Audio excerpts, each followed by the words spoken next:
Chapter 2159.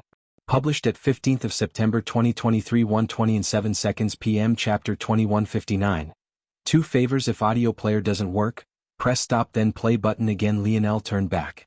His heart couldn't calm, but its beating had slowed somewhat. That roadblock ahead was as tall and thick as it was before. In fact, the more he observed the battle above him, the more he felt that he was still underestimating things. The scholars' eyes narrowed, the apprehension in their hearts increasing. They had no idea how this had happened. How could they just disappear right before their eyes? If there had been some sort of spatial tunnel formed, then they would have been able to take action to cut them off. But how could you move someone such a large distance without spatial force?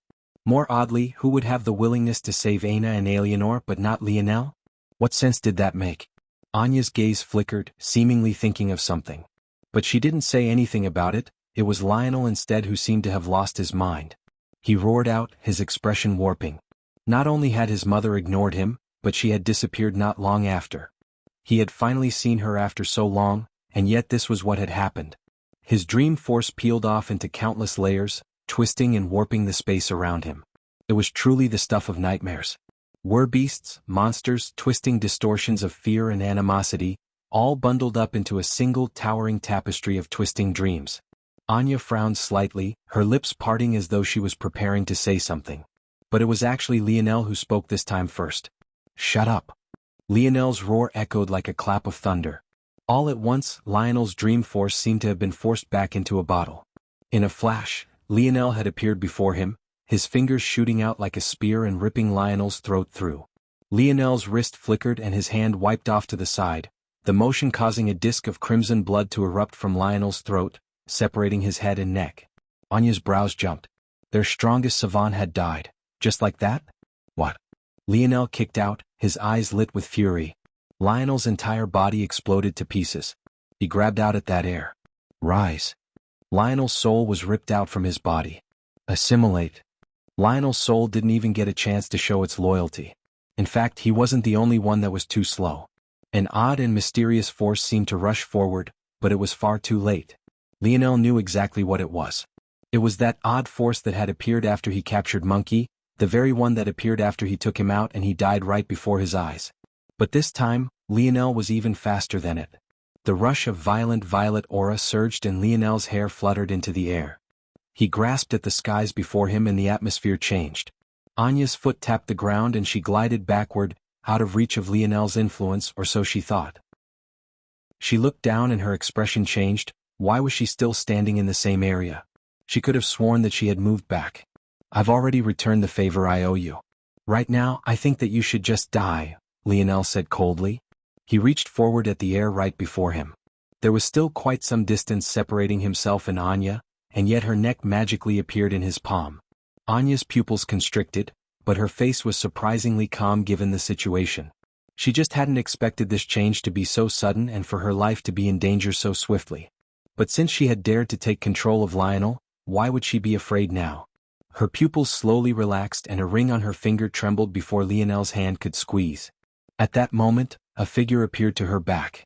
A domain spread out in an instant and all the dream force that had been at Lionel vanished into thin air. Anya's body was enveloped by a pure white light and she vanished into motes.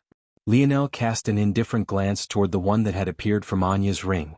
It was actually yet another savant, one with the ability to disperse force and nullify ability indexes. Anya appeared by the savant's side, but before she could speak, Lionel pierced forward with 2 fingers. A strong pulse of bow force took shape. Her expression changed, but it was much too late. The savant's head burst like a watermelon, the rain of blood splattering toward Anya who had been by his side. A white light shielded Anya from being spoiled, but the savant was deader than dead. Anya's heart leapt into her throat. She didn't understand what she was seeing. First, the dream force of a savant was directly suppressed. Then, a savant who should have had the ability to nullify all force ability indexes and lineage factors had suddenly died too. Force. However, Lionel didn't even take it seriously. When he first met savants, they were existences that he found hard to fathom. But now he had long since come to know that they were just as fragile as everyone else, if not more so. If not, why were they strategic resources that powerful families could take control of? If they were so invincible, wouldn't they have a rising power of their own that could exist outside of the shadows? What right did a mere savant have to suppress his sovereign force? Lionel waved a hand. Rise. That mysterious energy appeared again, but Lionel was even faster. Assimilate. This kind of soul soldier would have been far more useful to him as a separate entity, but it couldn't be helped. Lionel knew that if he didn't assimilate these souls instantly, whatever that mysterious energy it would step forward and scoop these savants up. Lionel's dream force, which had vanished, appeared once again in full force. By then, Anya had already calmed down. She sighed lightly. How about you return my sister to me, Leo, and accept the guidance of the three-finger cult? It's still possible for you to turn a new leaf. You're following down the wrong path. Not everything in life can be calculated. I've told you that one before. Trying to treat life like it's something that can be weighed on a scale is something only a narcissist would do. You aren't as special as you think you are. Also, I believe you've forgotten. You owe me 2 favors, not just one. Anya spoke lightly, her voice light and gentle. She had told Lionel these things once before, but this time, her words were far more direct and forceful. Lionel truly looked at Anya for the first time. He didn't just look through her, he looked into her. The first favor was returned when I didn't kill your sister. The second favor was returned when I didn't use your sister to find you and take your head. Anya's gaze flickered. How arrogant. She was always with the people of the three-finger cult. Did he think killing her was so easy? Her gaze couldn't help but become colder and colder. Every word Lionel spoke was as though he was looking at an ant, an insignificant figure that would be buried 6 feet deep in the blink of an eye. Now my patience has run out. Chapter 2160. Published at 18th of September 2023 1:06 and 33 seconds p.m. Chapter 2160. What right? If audio player doesn't work, press stop then play button again. Lionel's body swayed and suddenly vanished into a stream of mist. He looked like an image dashed away by rushing waters, floating away and into the wind as though his body had lost all of its form. He didn't even bother to respond to Anya's words. The response she received was a danger sign tingling up the length of her spine. Anya's expression became unprecedentedly serious, a familiar twin pair of horns appearing on her forehead. There was no doubt that this was the Death Pulse deer, the highest lineage factor provided by the silver tablet of the dark side of the Northern Star lineage factors. However, Lionel had already seen it once before. He was entirely unmoved. Bang! A scythe appeared in Anya's hands, barely blocking Lionel's fist. Even so, she took a strong step backward, her wrists trembling. She felt as though her arms might collapse beneath the strain at any moment, but just when she wanted to use force to stabilize herself, it vanished into thin air, Lionel's fist stripping it from her scythe's body. Her body lost control of itself and she was sent flying back. The expressions of the scholars that had formed a circle froze. Anya was the greatest genius of their three-finger cult. They had never expected for such a thing to happen in just a single exchange. Lionel appeared above Anya, his gaze as cold as an abyssal hell. He didn't seem to see the gorgeous features revealed under her fluttering veil. If he couldn't crush this woman, what right did he have to think about helping his father? He felt that she should just die. Bang! Lionel's fist descended. Anya tried to block again, but it was entirely worthless. Lionel's arm deformed, countless arms growing out from the right side of his body in a truly grotesque sight. But regardless of how impure and gut-turning it was, what it was most definitely was effective. He didn't care about looking pretty, he only cared about destroying this woman before him. Anya's scythe couldn't even begin to block them all. Her body was barraged by a rain of fists, each one more powerful than the last. Her bodice clothing was torn to pieces, her bones breaking and her limbs shattering. Before she even hit the ground, she was beaten to a bloody pulp. Lionel flexed his fists and they vanished one by one until just a single arm was left. Wasting his dream force on creating elaborate reality-warping phenomena was just a waste of stamina. Since he could bend reality with his dream force now, he would use it in a way that fool Lionel had never considered. He stepped through the void, his body appearing above the beaten and broken Anya. He rose even higher, his fist raising above his head and multiplying to several times its original size. It wasn't just a cosmetic change but rather a multiplicative effect, one that twisted space and dispersed anarchic force. Die. His fist descended, falling like a meteor from the skies. Sparks of flames flew, a cocoon of wind forming around it as it shot downward. Anya could barely see straight, but in the final moments her finger barely twitched, 2 more figures appearing from within her ring. One moved quickly, appearing before Lionel's fist and crossing his arms. Bang! Lionel's arm trembled for a moment before it suddenly exploded. His bones shattered to pieces, his blood and flesh falling like rain from the skies above. The destruction was so devastating that in one moment, his fist seemed to cover the skies, and in the next, he was left with nothing more than a shoulder stump overflowing with rivers of crimson blood. Even so, Lionel's gaze didn't shift in the slightest. One might have thought that it wasn't his arm that had just been torn to pieces. The second figure that Anya had manifested pressed her hands together and cast a light over Anya before quickly disappearing. It was clear that she didn't trust herself to remain safe, so after healing Anya she vanished, not staying behind for even one moment later. Lionel only took note of this as Anya stood. Without any more hesitation, he took out his bow as his arm grew back under a mysterious force. He didn't have the time to waste. He drew his bow and fired. Anya's expression changed, but the arrow she thought was aimed for her suddenly vanished. She sighed a slight breath of relief. To her, Lionel was clearly targeting the defensive savant that had just protected her, but if he thought it was so easy to deal with him, he would be sorely mistaken. This savant was the oldest in her possession, and also the one with the highest survivability if Lionel was ignored. The irony that Lionel had long since died to Lionel's hands didn't settle in until it was far too late. Anya's expression, which had just settled, shook once again as she looked down at her ring in horror. But there was nothing she could do. Crack. The ring on her finger, a protective item that carried her greatest trump cards, cracked and then shattered into pieces. It was then that it dawned on Anya. Lionel's arrow wasn't aimed at her or the defensive savant. Somehow, he had breached the boundaries of reality, peeling back the layer of space that her spatial ring called home and attacking its structure directly. In that moment, it wasn't just one savant that perished, it was all of them. Anya didn't have time to recover before the defensive savant, standing before her in a protective stance, froze. He stood there for a moment, seemingly at peace before. Bang! His head shattered like a watermelon. This time, in too stunned a state, Anya was splattered from head to toe in blood, her pristine image, already shattered by Lionel's fists, falling even further. Lionel took a step forward, his fist piercing forward. It ripped through Anya's chest as she stood frozen, her body shivering as she looked down at the hole going through her chest.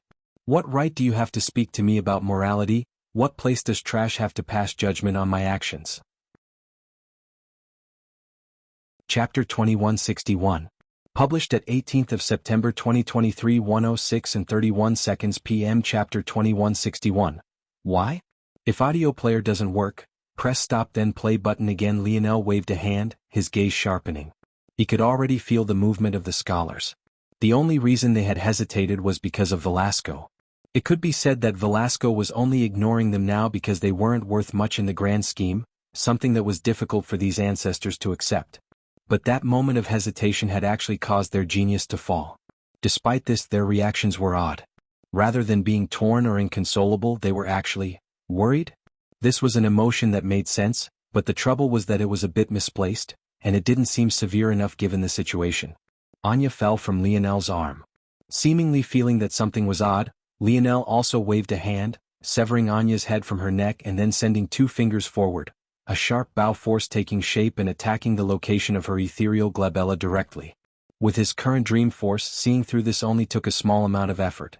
He wouldn't make a mistake like he had with Amory, missing the ethereal glabella after his first attack. However, even after Anya's head shattered, his eyes remained narrowed. The reaction of the scholars was still off. That was when it happened. A blinding pillar of light rose from the starship in the distance. The vessel had been completely ignored by Lionel. It was because it was far too impractical for this battle and not nearly powerful enough. If he wanted to make a difference with the starships, he would need a whole fleet of them, but he only had one, not even counting the second and larger of the two. In addition, it was better that he did ignore it. After all, his brothers and many of the geniuses of the humans had retreated back to them. Not using the starships could count as keeping them out of the line of fire. However, there was someone else that was on the starship, a woman that Lionel had found practically useless after defeating her. Harmony. Harmony was unable to participate in the air wars because she was only in the 6th dimension and far too weak. Of course, that was just by the standards of Lionel. Compared to other 6th-dimensional existence, she was even beyond the so-called Cataclysm generation. It was just that Lionel and Aina were on a completely different level. But there was something else that clicked for Lionel in that moment. Back when he was fighting Harmony, there was an odd and sudden boost to her strength that occurred not long after she communicated with Anya. Two sides of the same coin. Lionel's eyes narrowed. From the location where Anya's corpse had collapsed, another pillar of light formed, forcing Lionel back a great deal. The rage in Lionel's heart was only growing. He wanted this matter to be over and done with, but bullshit kept coming. It was like the world was telling him that his power alone wasn't nearly enough, as though it was trying to remind him just how insignificant he was. The more he thought about it, the more furious he was. He clenched his fists, his pores suddenly dilating and beginning to spew out small streams of flames. His body was completely coated, but he didn't seem to have noticed at all, his patience wearing thinner and thinner and thinner. The two pillars of light combined, a shadow of harmony and a streak composed of Anya's corpse shooting into the skies and melding into one. Their auras began to soar, growing fiercer and fiercer until they reached the very pinnacle of the seventh dimension. But even this didn't feel like it was enough to describe it properly. It was an aura no weaker than an ancestor's despite the level it was stuck out. It felt like Anya, or maybe it was harmony, or maybe both, could cross the dimensional barrier and battle it out with ancestors whenever she so pleased. Anya stood in the skies, power overflowing. Her horns were twice as large as they had been before, the death force that was under her control spilling over from all sides. Lionel didn't even give her more than a glance, his rage continuing to spill over. Rise! His roar echoed, the corpses of ancestors that had fallen under his father's might and his own spear beginning to rise out from the ground. However, just when it seemed that he would succeed, Anya cast a glance downward and her death force fell like a torrent. Trying to control death before me? Your arrogance will be your downfall, she said lightly. The connection Lionel had formed was stripped away. It felt like the souls that had just been in the palm of his hands were accelerated on their path to the underworld, not giving them a chance to resurrect at all. Anya looked toward Lionel, seeing the flames raging out of control around him. She shook her head. Indeed, it seemed that this answer she was going after didn't matter. Clearly it was already much too late for Lionel. It wasn't a matter of when it would happen anymore because it already had. He felt that the whole world was beneath his notice, as though he could act with naked abandon and not be expected to care for the consequences. He didn't understand the kind of good work she was trying to do. This world was designed to go down a certain path. Whether it was Lionel's grandfather, his father, or Lionel himself, they all tried to deviate from this path. For the greater good, for the people that called this place home, they had to take a step back, and if they refused to do so, they deserved to die. She raised her hands to the skies, her palms facing upward. Even beneath the carnage of the Battle of Velasco and the four great families, she seemed to have carved out her own piece of the skies. The phantom of a death-pulsed deer took shape and her aura reached its peak. Her scythe flew up from the ground as she stretched out a hand. Without another word, she slashed downward, aiming for nothing more than to take Lionel's hand. However, she had only just attacked when she froze, looking down at her chest again. Why was there an arm in her again? Chapter 2162. Published at 18th of September 2023 1:06 and 13 seconds p.m. Chapter 2162. Valiance. If audio player doesn't work, press stop then play button again. Lionel looked Anya in the eyes, his flaming arm burning through her chest. Her mouth opened slightly, but nothing other than a puff of black smoke came out. All of her arrogance, all of her condescension, all of the prim and proper words she had spoken, vanished into the wind along with the ashes of her body. Just because Lionel hadn't used elaborate illusions before, didn't mean he was incapable of it, it just meant that he couldn't be bothered to waste his dream force on her. But since she wanted to continue to push and push, speaking as though she was on the same level as him, above him even, he chose that there was nothing more to do than to properly put her in her place. Forever. Assimilation worked very specifically. It was best used with souls, but if Lionel wanted to use it on himself, there were restrictions, namely he had to be compatible with what he was assimilating to receive the best possible results. This didn't mean that he couldn't assimilate certain things, but rather that doing so would weaken them a large measure. For example, when he assimilated Lionel, the results were immediate and extremely powerful. But when he assimilated the force-canceling savant, it was much weaker, so much so that he had to be in direct contact with Anya's spear to dispel its strength. These restrictions were far lesser when he used them on actual souls, but he clearly wasn't a soul, he also had a body to filter things through.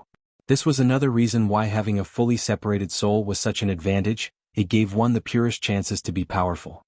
This aside, the combination of an illusion and Lionel's attack was far too much for Anya to handle. The moment he got into her range, her strength was meaningless. Everything his fist contacted dispelled her force. She didn't even have a chance to protect herself. When he looked toward the scholars this time, their reactions were fierce. This was exactly what he wanted to see. Clearly, they had known that Anya and Harmony were truly just a single person. This was none other than Anya's ability index, an interesting method of cheating death.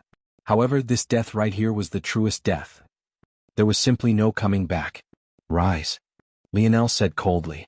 Anya's ashes had barely dispersed when they were suddenly ripped out of the air, a powerful torrent of violet force rising as she took shape once again.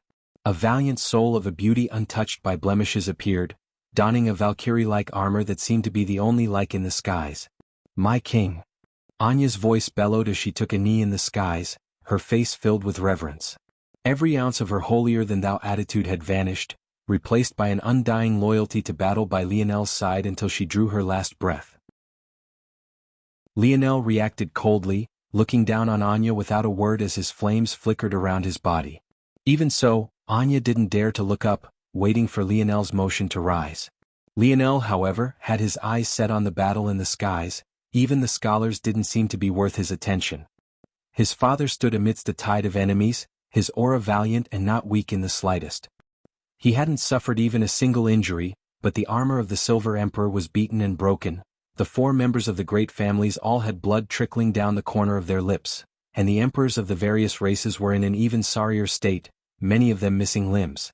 Even against so many, he seemed to be in a league of his own, using nothing other than fists to crush all that were in his path. His laughter rang through the skies, his clothes without a single wrinkle and even his glasses remaining firmly upon his nose as though he was leisurely reading as opposed to fighting a battle to decide the fate of the very human domain.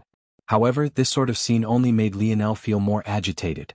Despite getting beaten back again and again, these people didn't show any signs of retreat. Even the arrogant Imperatrix Anselma had simply fallen into silence, not saying a word. Lionel didn't know where this uncomfortable feeling was coming from. He simply wanted the world to burn to the ground. It was then that it happened. The skies split, a spear appearing for just a moment.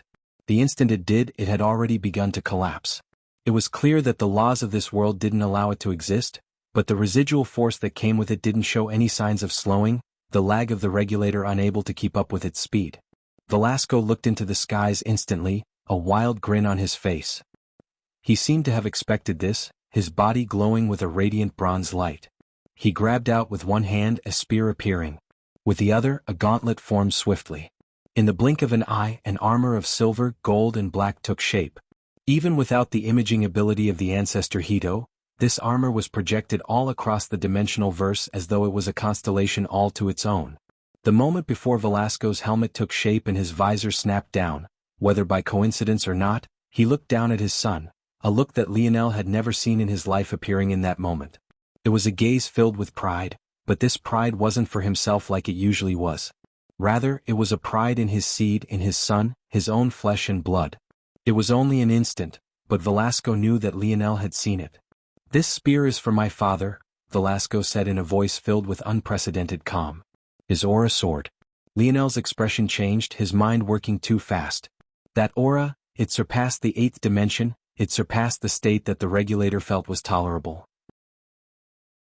Velasco pierced out, the stroke of his blade more beautiful than anything Lionel had ever seen in his life. The descending force was torn to shreds, but Velasco's spear force continued, piercing through the veil of the skies and tearing toward the one that had attacked. A roar of pain echoed. It didn't sound human. It didn't sound demonic. It didn't even sound like it had come from the living. Golden blood flowed from the skies, dyeing reality in a sheen of death. The instant this blade fell, Velasco raised his head and laughed to the skies. One after another, black chains descended, slapping against his armor and cracking it. A second fell and his armor shattered completely. A third fell and his flesh and bone were nearly torn to pieces. It was then that Lionel understood. His father didn't have the same protections against the regulator that the 4 great families did, and how could he? The 4 great families were the ones that had created this world. His father was meant to be just another one of their pawns, a pawn that had broken free of their control. Until now. When the final chain fell, Velasco's spear shattered as well, but his laughter didn't stop. Coated in blood, covered in chains, he raised his hand with the last of his strength. Son watched closely. He gripped his fist and another spear appeared. Although much weaker than his first, It shone with a radiance no fainter beneath his valiance. Erdiel's note, nah bro. Ospec ain't about to do what I think he's about to do. Nah bro. Nah. Chapter 2163.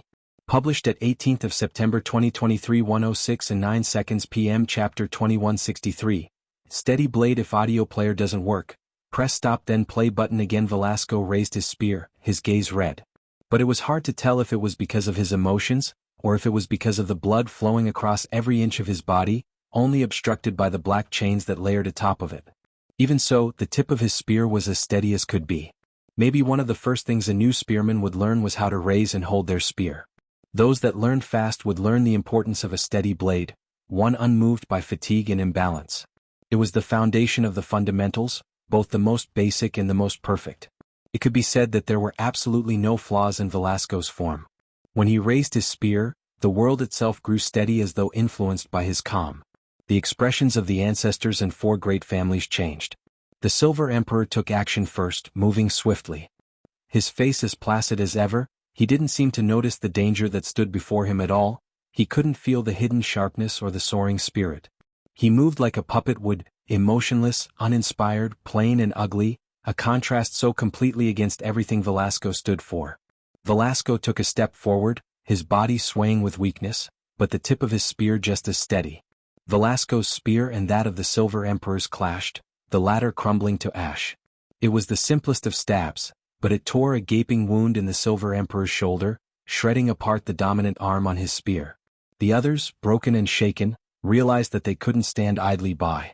They didn't know what had happened just now, but if things continued like this, there would only be one path remaining for them.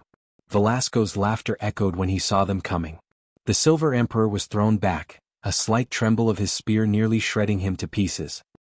He raised his spear with one hand and fixed his glasses with the other, the blood stain that appeared not seeming to impact his vision in the slightest. He moved with a complete lack of agility, a stumbling sort of inelegance that looked like a poor reenactment of a drunken fist. And yet, he swayed out of incoming attacks. His spear thrust forward once again, shredding through the head of the Nomad Emperor. The latter only trembled once before his head burst to pieces, his body collapsing to the ground below. Vexina of the Cloud Race crossed her fingers, her cloud figure raising higher and higher into the skies before she suddenly slapped down. Her palms seemed to layer atop of one another across time, fusing one another's afterimages until they suddenly snapped into place and attacked Velasco all at once. Velasco was too slow to react, his body stumbling and broken. He took the full brunt of the attack, but his lips remained in a grin even as more blood seeped through his teeth. He didn't even move, his back straight and tall. It looked as if even the emperors of the various races couldn't touch the hem of his clothing. But Lionel knew that this was simply his father's pride. He didn't want to give them the satisfaction. Even if it meant taking the full brunt of the attack, never being able to take advantage of his flight to disperse some of the strength, he would still take it head-on. He was Velasco Morales. It wouldn't be these people who gained the right to see his weakness. Velasco's spear thrust forward once again, yet another simple thrust. The blade glided through the air in a steady stream. Like beautiful flowing water, moving with the grace of laminar flow, it appeared before the Empress' eyes, severing her face in two. Her head burst apart, falling to the ground below. The tail of the Rapax Emperor, Acerix, whipped across at Velasco's waist, its blade shimmering beneath the gold-clouded skies. It looked like he had every intention of shredding Velasco into two. Velasco was once again too late to react. The blade cut into his hip, ripping a path toward his spine and seemingly carrying the momentum to split through to the other side. However, just when it was halfway through, Velasco's body flashed with a bronze light. He once again remained in place, grabbing onto the tail with a steady hand. The expression on his features was one part mocking and another part sinister. He looked down on these so-called emperors from the bottom of his heart, the very depths of his soul. His hand squeezed down and pulled. He ripped the Rapax's tail through his body, pulling the Acerix closer to him and piercing out with his spear at the same time. The Rapax's sturdy carapace was like wet paper. Every time Velasco attacked, another would fall. Every time he attacked, it would be the simplest of strikes. They didn't even seem to carry any force, but the world itself reacted. It was as though he was doing something he never did.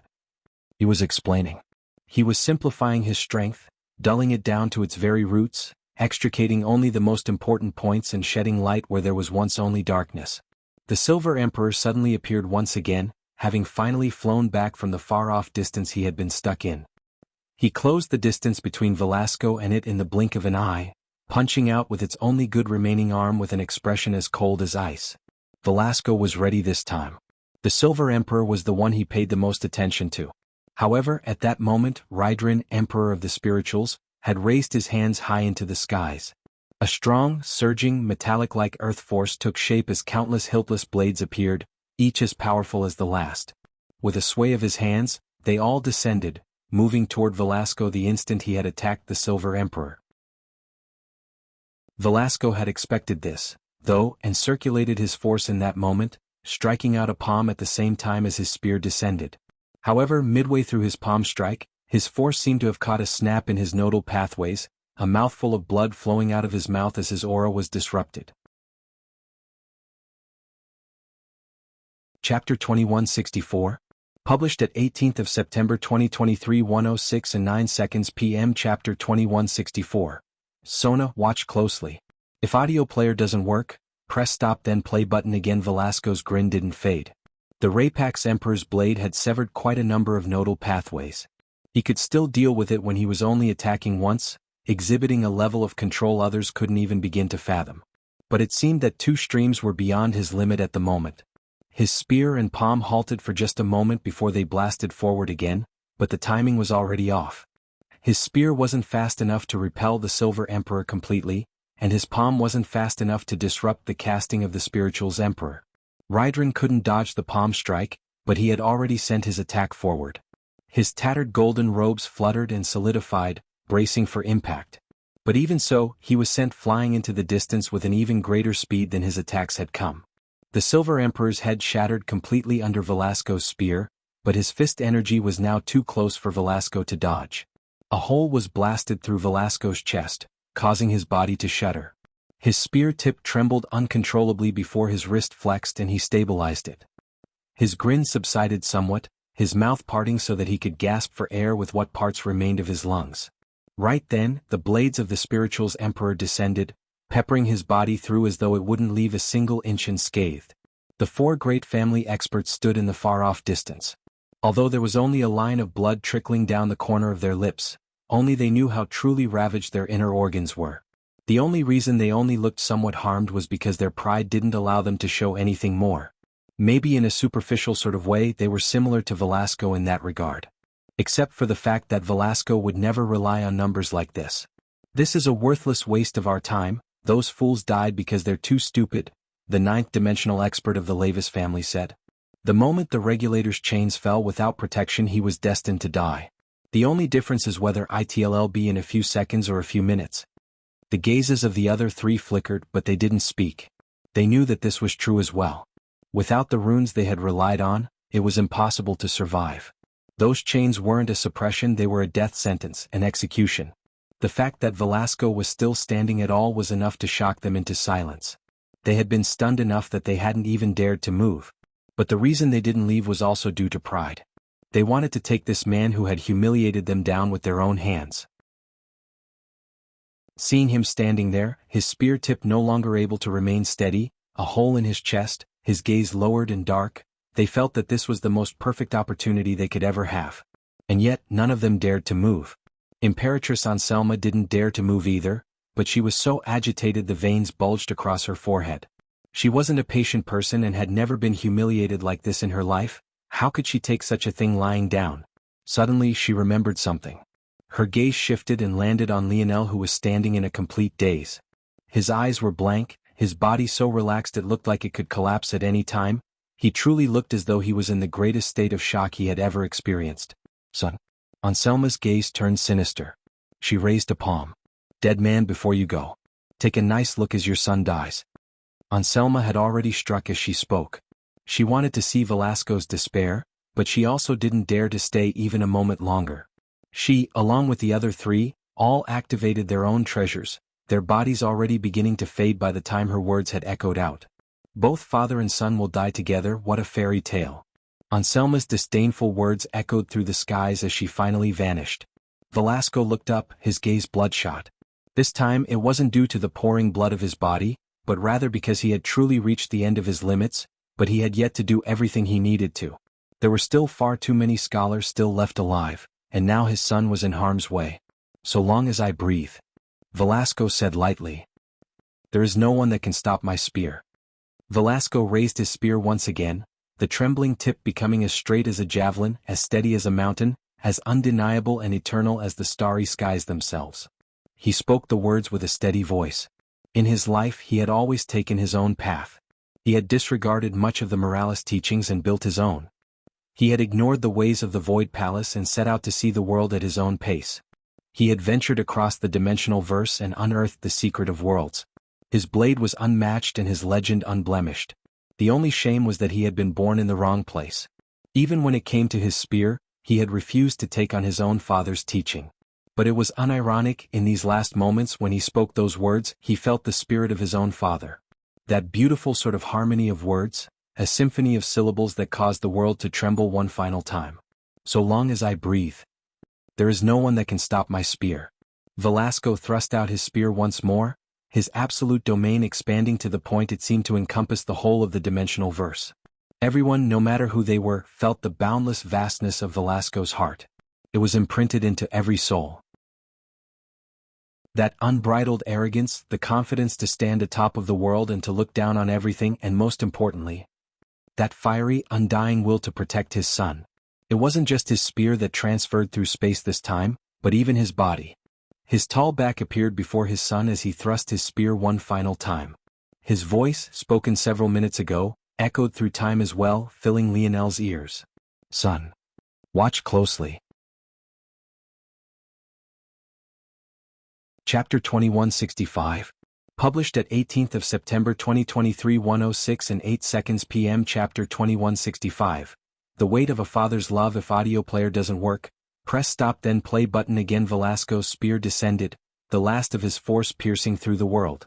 Everything in its path was shredded to pieces, nothing it touched could remain unscathed. It was a strike that carried the purity of fatherhood, casting light onto the shadows and brightness upon the dark. Even compared to the strike he had used to kill King, Velasco knew that this was the greatest spear strike he had ever levied in his life. It was his greatest pride. Anselma's attack never touched even a single hair on Lionel's head. Velasco fell into silence, the last echo of his laughter filling the skies. His spear was steady, his back was straight.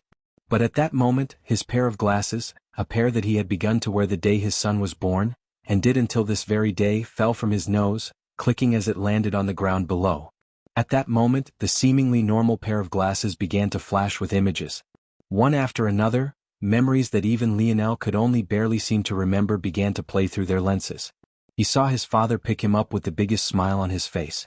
It was the first time he had seen his son. He had never thought that he would want children in his life, but he had actually found a woman that he truly loved, a woman that he respected, and she had repaid that trust with the most beautiful of little boys. He saw the absolute fury of his father after his innate node was taken away. His father, who never seemed to care about his safety at all, almost destroyed the planet entirely. If not for the pleading of his grandmother, and the state of sickness his mother was in after giving birth to him, having only just barely begun to recover after their trip, the Luxnix family would have been wiped from the face of the earth at that time. He watched as his father got used to raising a baby on his own. This confident man, unmoved and untouched by everything, couldn't even seem to put a diaper on properly. He read the instructions again and again, looking back and forth between a small, giggling Lionel and the package in his hands, stumped at what to do. He could see the change as he grew older. He saw his father fighting with himself to be sterner, to be stricter. He bundled up his care and affection, storing it away. He bought Lionel his first bike and watched from the side, cross-armed and unmoved as the small Lionel tried and failed to ride it again and again, refusing to lend a helping hand. What Lionel hadn't seen was his father bandaging his wounds in his sleep, carefully cleaning them so that they wouldn't be infected, and changing his bandages so that they wouldn't bleed through. He watched as his father pored over dense texts, how he spent years in the lab, subordinating himself to scientists that he could have killed with the snap of the finger, all for the sake of learning a discipline that didn't exist in the wider dimensional verse, all so that he could fully design the vomit brew Lionel had drank every day for more than a decade of his life. The images flashed faster and faster, seemingly having no intention of stopping. And when they got to the end, they looped again and then again and then again. On constant repeat. Even after such a battle, they didn't have even the slightest crack on them. It was impossible to tell just how much effort Velasco had put into crafting them. These glasses were something that Velasco had created so that Eleanor could watch Lionel grow up. Stuck in the Void Palace, there was no other way for her to experience her son's growth than to do this. At least this was what Velasco had told Lionel. But there was an obvious flaw in his story. Lionel's mother had long since left the Void Palace, and Velasco had long since left Lionel's side. So, why did he still wear the glasses that he clearly didn't need? Velasco's back was all Lionel could see. The vastness of the world around him seemed so minuscule in the face of his father's figure, completely meaningless and without the slightest sense of importance. "Dad," Lionel called out, his dazed gaze seemingly having regained some of its focus. He called out to his father, hoping that he would answer, hoping that he would turn around, hoping that it was another one of his practical jokes. Another voicemail prank, that was definitely what it was. He just decided to up the ante a little bit because he was getting too good at seeing through them. "That must be it. Dad. It's not funny, the joke is played out. Old man." Lionel reached forward and touched his father's back, pushing forward. His dad didn't budge even an inch. Strong and steady, an ancient mountain unmoved by wear and tear. But when Lionel touched his father, he felt like a jolt had been sent through his body. He looked down at his palm, a thick, sticky liquid dripping down it. It felt as though he had dunked his hand into a bucket of red paint. He couldn't even see a single inch of his own skin. There was just blood and more blood, endless and continuously flowing without pause. "Old man, I swear to God, if you don't turn around right now, I'll never talk to you again." Lionel had never been so enraged in his life. He had never reacted to his father's pranks like this. Even after he made fun of him after his and Anna's breakthrough, he had at most smiled bitterly. But right now he was truly enraged. This was too far, much too far. He grabbed his father's shoulder and pulled hard, but he still didn't move. Lionel spun around his father's body, his expression livid, but his lip trembling uncontrollably. It was then he saw it. That indifferent smile. Those pride-filled eyes. That spear as steady and calm as the surface of a lifeless lake. There was nothing else. There was no breath. No light. Lionel's world crumbled. His tears fell, his gaze turning entirely crimson. A banshee-like screech echoed across the dimensional verse, the void battlefield shattering into countless asteroid-sized pieces of rock. Urdiel's note, sighs. Chapter 2166. Published at 18th of September 2023 1:06 and 7 seconds p.m. Chapter 2166. Die. If audio player doesn't work, press stop then play button again. Lionel's roar was akin to nothing that had ever been heard before. The pain and devastation were undeniable, but it was more than just that. It was a fury toward everything, a fury that burned within the deepest reaches of his very being, a fury that wanted to destroy everything in his path. A violent wave of dream force spread out in all directions. It was a wave the likes of which should have only been able to be produced by a universe, a wave so large and all-encompassing that it was entirely inescapable. That was the most shocking part of it all.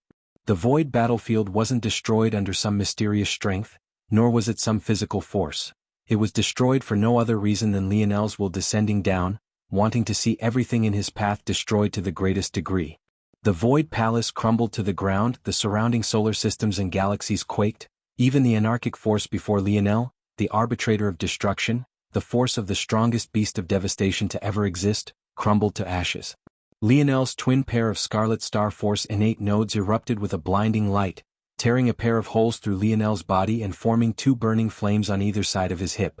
Cracks began to appear in his skin, jagged and grotesque and colored in red and gold. It looked as though a virus was taking root in his body, but Lionel himself only seemed to continue to roar into the air. At that moment, within the deepest depths of his mind, a figure sunken into a lake of blood was collapsed face first within without even the smallest sign of movement. The chains that had bound him had already long since shattered, but this didn't seem to have been enough to stir him awake. Right then though his finger twitched. The dream force erupting from Lionel doubled. The figure stirred once again. The dream force erupting from Lionel doubled once more. It was impossible to measure just how large the difference was getting. Lionel had already somehow awakened his dream force to a level that surpassed a savant despite not being a savant himself. But now, it seemed to be that he was pushing even further beyond those bounds, his limits impossible to see. The stronger his dream force grew, the more violent the destruction around him became. Even the scholars were forced to rapidly retreat, the shock on their faces evident. They hadn't moved initially just to make certain that Velasco was dead, but the moment they had the intention to do so, it looked as though Lionel had completely lost his mind. They looked down at the battlefield before them, their minds shaken. The void battlefield was the strongest land in all of existence. It withstood the wear and tear of anarchic force for countless years. While it was possible for them as ancestors to cause sweeping damages to it, that was still greatly limited by both breadth and depth. However, right this moment they could see through to the end of the void battlefield entirely. Lionel hadn't just shattered a top layer, he had shattered the entire thing. Lionel's body continued to warp and change. The more the figure stirred, the more furious his roar became. The images projected to the rest of the human domain simply couldn't hold up. They only had time to see Lionel's head tilt up into the skies and for a howl the likes of which they had never experienced before to suddenly bellow forth before the images crumbled completely. Their only conclusion was that this destruction had to do something with Lionel, but they had no way to confirm this, and their greater logic told them that this simply didn't make any sense at all. Lionel, however, wasn't in a state to care about the thoughts and feelings of others. The more the figure in the pool of blood stirred, the more violent his thoughts became. His body grew a size and then another until he was eventually over 3 meters tall. Horns that seemed as red as blood in one light, and as dark as night in another, grew from his forehead, piercing toward the skies above. His skin, cracked by violent streaks of scarlet star force that looked like the tracks of molten rock, began to be covered in scales of alternating red and violet. If it wasn't for the fury on his face, it might even be possible to say that he was a truly beautiful creature. Every line of his scales was clearly defined, carved of the most gorgeous of gems, and carrying the reflection of the world within. The pulsing veins of scarlet star force that flew through them only made them look more exotic and accentuated their beauty all the more. His hair had grown into a flowing river of twinkling violet-red light, seeming to have neither shape nor form. It looked as though he had stepped out from a dream. But Lionel didn't want beauty. He wanted death. He wanted destruction. Lionel's body vanished, his howl lingering in the air without the slightest hint of disappearing. The scholars felt their hearts jump into their throat, but it was already much too late. They didn't even realize when Lionel had appeared before them. It was as though he had always been there, as though he had twisted reality to make it so. He didn't need to move, he just needed to change reality into what he saw fit, and it would be. His claw swung out in a slapping motion and caught the jaw of a scholar that tried to dodge. The strength behind his swipe was so fierce and all-pervading that the scholar's head twisted on his neck, not stopping until it had completed 3 revolutions. By the time he had fallen to the ground, dead, Lionel had already appeared before 4 more scholars, killing them all as though he was shredding trash apart. Die. Die. Die. For every word he spoke, yet another planet in the far-off distance would crumble to ashes.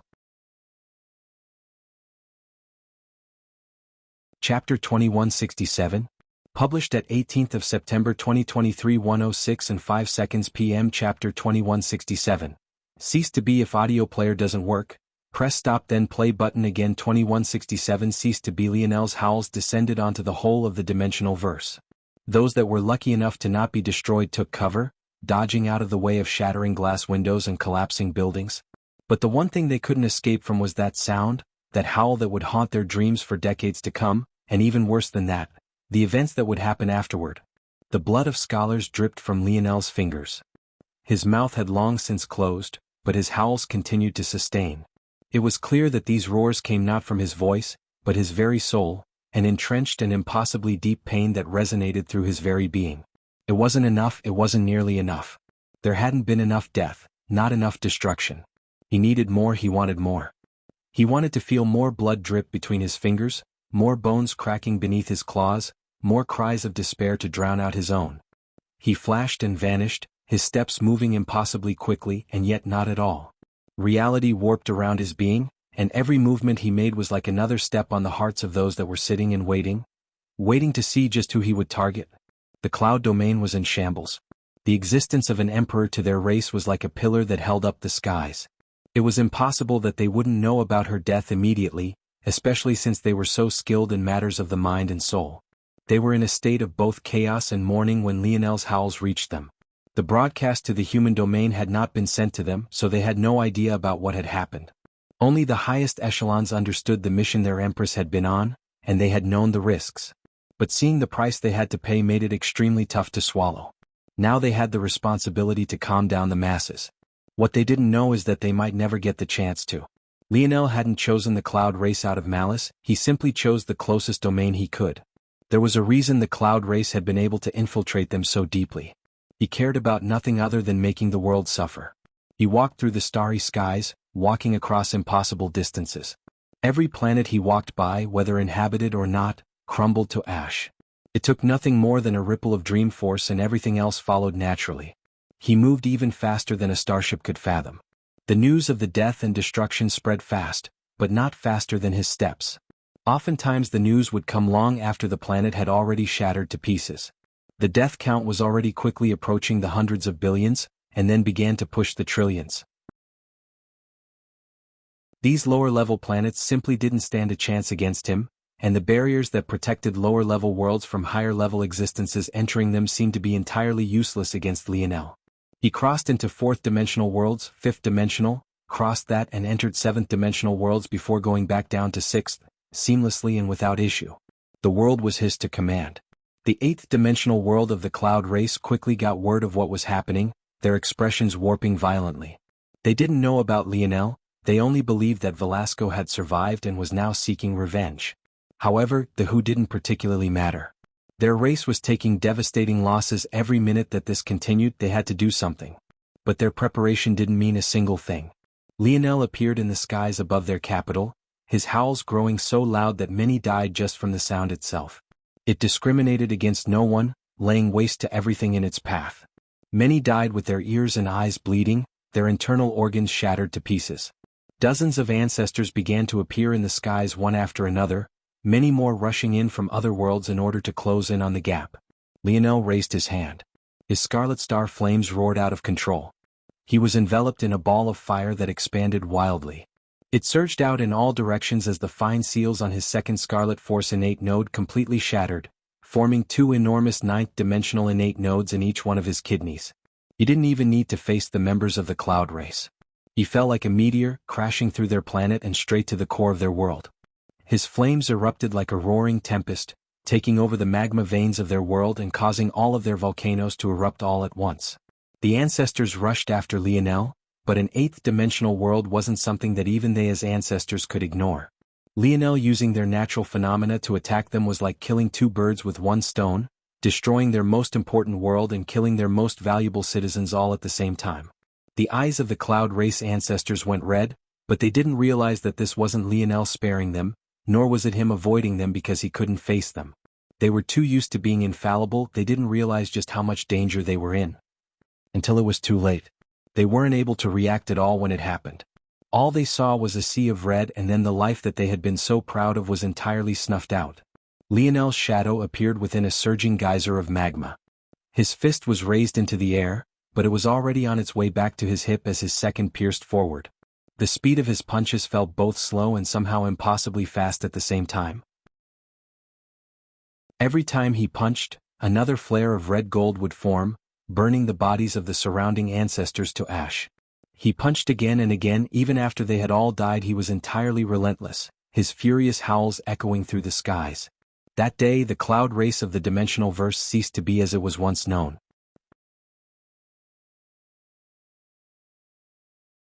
Chapter 2168.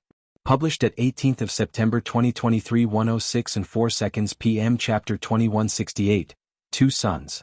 If audio player doesn't work, press stop then play button again. 2168 Two Suns. The shock of this matter wouldn't truly settle in until much later. It was simply far too unfathomable, and worse than that, it was almost impossible for news to spread from domain to domain. While the cloud race had infiltrated the humans, this was a very rare instance of taking advantage of a very unique talent. However, there was one matter that couldn't be hidden, a matter so shocking that it wasn't a mere simulation that would be astonished, but rather the entirety of the Cataclysm Zone. Or, more accurately, the vast bubble.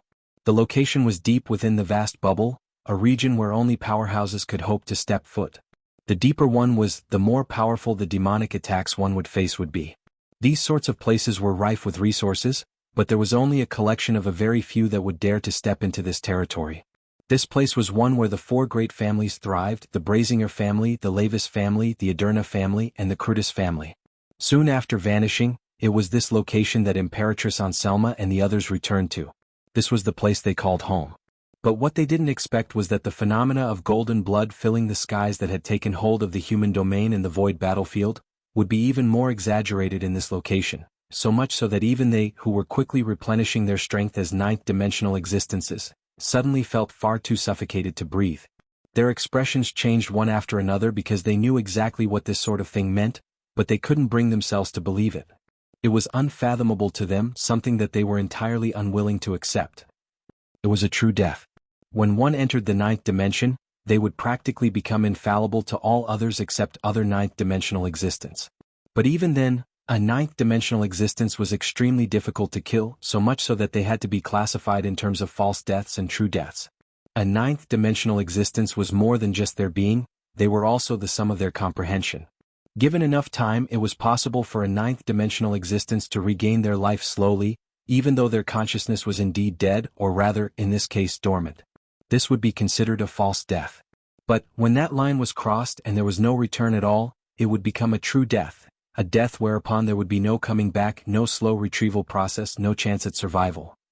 When this happened, all the sum of what a ninth-dimensional expert had been would be released back to the universe. The strength of such an existence was truly unfathomable, especially when they reached a certain level that allowed them to look down upon even most other ninth-dimensional existences. There should have been only two ways to kill an existence like this and force them into a true death, and both of those ways should have only been related to a single existence. A regulator. Either such an existence had to offend a regulator in some way, or they had to be attacked by a person who could circumvent or supersede the rules of a regulator, but such existence were either legend or acting in small bubble worlds. In reality, the death of such an existence was a great boon. It would give many others a chance to rise. But to the four great families that wanted to be in control of everything, this was the worst-case scenario. And for more reasons than just this. A supreme of the human race had just died, and not long ago the final seal on the barrier had shattered. The vast bubble was on its deathbed. They all paled at once because they also came to another realization. The person that had died. There couldn't be such a coincidence in this world. There was no doubt that this person was King, the strongest expert of the vast bubble, an existence unfathomable to them and the only reason they would lower themselves to enter that small world.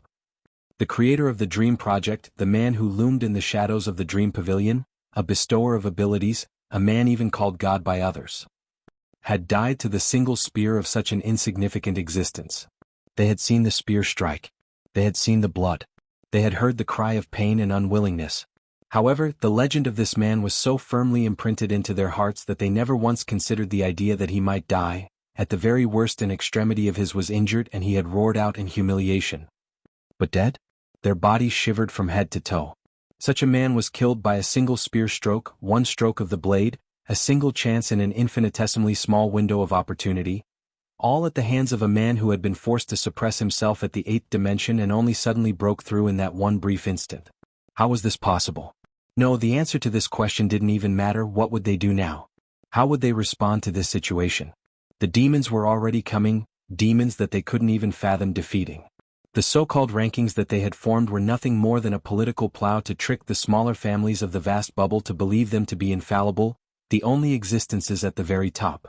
It was what the great families were best at, manipulating public opinion and pulling everyone along on puppet strings. But now the real demons were coming, the truest of the demons, the most powerful of them. And the one man that should have been their frontier of hope had died. To a single spear. The plight of the vast bubble took a shuddering pause as they came to a realization. Velasco had never cared about them. They were entirely insignificant in his eyes.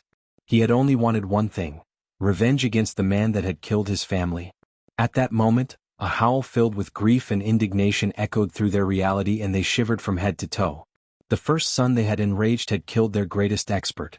And now his son after him, even though they didn't quite realize it now, would become an even worse nightmare than the first. Chapter 2169. Published at 19th of September 2023 12:49 and 28 seconds p.m. Chapter 2169. Possible? If audio player doesn't work, press stop then play button again. Blood dripped from Lionel's claws. A sea of beasts stood before him, but there was a single one that wasn't prostrated to the ground, quaking in fear. Beasts always had a higher sensitivity to certain things. With their intelligence being lower on average, they relied almost entirely on instinct to reach the level they had. But that was also their downfall. While they were more instinctual and thus speedier in improvement, they who should have been maybe the greatest challenge to Lionel, couldn't even raise their heads. They bowed them low to the ground, not even looking up as their hearts were ripped from their chests, as their heads were severed from their necks, as their blood was forced to run in reverse and their inner organs ruptured within their bodies. Every step Lionel took, millions would die. By the time he had walked through to the end of the beast domain, he had no idea how many he had killed, nor did he care. But his steps showed no signs of stopping, entering the nomad race domain with those very same slow and yet impossible fast steps. It was as though nothing in this world could stop him from massacring all that there was. The nomad race, being the third furthest away, had already felt that something was wrong. After their emperor had fallen, they had been alerted as well and were quickly trying to deal with and handle the situation. When the howls began, their entire population was shaken and it made it much harder to control the situation. How could the common nomad not believe that the end of the world was coming? First their emperor had died, and now they were facing an unknown enemy whose enraged howls made their blood curdle. They sent out scouts to gain an understanding of the situation, but without fail each and every single one of them died, whether it was a mere seventh-dimensional existence, or a monstrous existence of the eighth dimension, it was all the same. It was then they understood just the level of danger they were in. Rather than being caught off guard like the cloud race had been, they hurried to evacuate. They didn't have full information on what had happened, but the snippets that they had caught from the messages sent back by their people was more than enough for them to understand just the kind of monster they were facing. The faces of those of the upper echelon warped. Not all of them had been on board with the actions of their emperor, but he was too much stronger than them. Usually when he made a decision they could only nod along. None of them had thought that such a decision would put their race on the brink of annihilation. But that was the harsh reality facing them all. Gregwin, that is enough nonsense. I told you to go, so go. Gregwin, the little prince of the nomad race, was speechless. He had never been reprimanded like this in his life. He was usually quite a laid-back person and hadn't done much even during the domain war, but he was a genius for a reason. When he saw his race losing in such humiliating fashion, the first thing he had wanted to do was go out to seek revenge. But before he could do that he was sent back here. And then, before he could even get over the first humiliation, their entire race was evacuating? To where exactly? This was their home, their domain. What the hell was this? Unfortunately, he didn't get a chance to say anything more. With a wave of the ancestor's hands, he was sent away with the others. As for where, even Gregwin wasn't aware. Not long after he disappeared, the ancestor stood in the skies with those that had chosen to remain. It was simply impossible to evacuate everyone. They knew quite well that their people were still being massacred. Those from 4th, 5th, 6th and 7th dimensional worlds simply didn't stand a chance even if they had chosen to evacuate. This sort of humiliation wasn't something that they could forget even given an entire lifetime. As such, they had chosen to remain behind. Whether to appease the rage in their own hearts, or for the sake of hoping that their deaths would appease the monster that was coming for them, both seemed like viable reasons for these old men and women to hold their heads high. And then they saw it. They didn't know what they had expected. They had thought of the legend of void beasts and thought that maybe one had gone on a rampage. They had also considered Velasco, thinking that the failure of their emperor was tied to his success and willingness for revenge. What they hadn't expected was for the creature before them to be so beautiful, so utterly mesmerizing. If it wasn't for the blood that ran from its claws, they would have felt like they were in a wonderful dream, one they didn't want to extricate themselves from. However, this wasn't a dream. It was nothing more than a nightmare. The ancestor that had sent Gregwin away didn't even have time to blink once before he found 5 bloodly claws running through his chest, pinching down and ripping out his ribcage, lung and heart. He collapsed to the ground, his consciousness fading. He could only barely listen to the horrible screams of the men and women he had been by the side of for countless centuries. He could distinctly remember each one of their faces with each one of the cries he heard, his chest pulsing even without his heart. That sort of pain went beyond just a physical organ. But then he heard that howl once again. It seemed to fade back into his consciousness and he wondered if his own pain could match up. Their emperor had gotten involved in something he never should have, and it seemed that their race would have to pay the price for it. The eyes of the ancestor flashed with unwillingness. This sort of monster, could their descendants hide from him? Was that even possible? Crossing dimensions, rise or fall. Chapter 2170? Published at 19th of September 2023, 12:49 and 26 seconds p.m. Chapter 2170. Rational. If audio player doesn't work, press stop then play button again. Lionel dropped the final skull from his hands. It looked so small in his palms, so insignificant. His head tilted up to the air. The white of his eyes had become entirely violet, his irises a deathly sheen of crimson. His face looked just as demonic as the rest of his body, his vision sharper than it had ever been. The ancestor was right to worry. It only took a moment and a single glance for Lionel to see through what he wanted to see through. He took a step forward, ready to pursue them, but before he could, his raised foot stopped, slowly lowering back to the ground. Before him, a man wearing valiant golden armor had appeared. That stalwart face, that determined expression, that complex look, there was only one person it could be. It was none other than Lionel's uncle Montez. Lionel didn't say anything, he simply looked at the man. He didn't seem to be in a hurry, time wasn't an issue. He had all the time in the world to send everyone in this dimensional verse to hell. He didn't need to use much effort to find them again and then again. There was no one that could hide from him, nothing. It seems you haven't lost your rationality, Montez said lightly, realizing that his nephew had no intention of speaking to him first. He didn't blame him. He had done nothing as his own elder brother died, but there was truly nothing he could have done. He wasn't as good as Velasco, he wasn't as strong, he was always chasing after his elder brother's footsteps, and yet continuously only able to watch him get further and further away. Lionel had seen that frustration on his uncle Montez's face before. It happened the day he taught him his grandfather's way of the spear. He had tried to paint a spear, and it had looked beyond perfect in Lionel's eyes.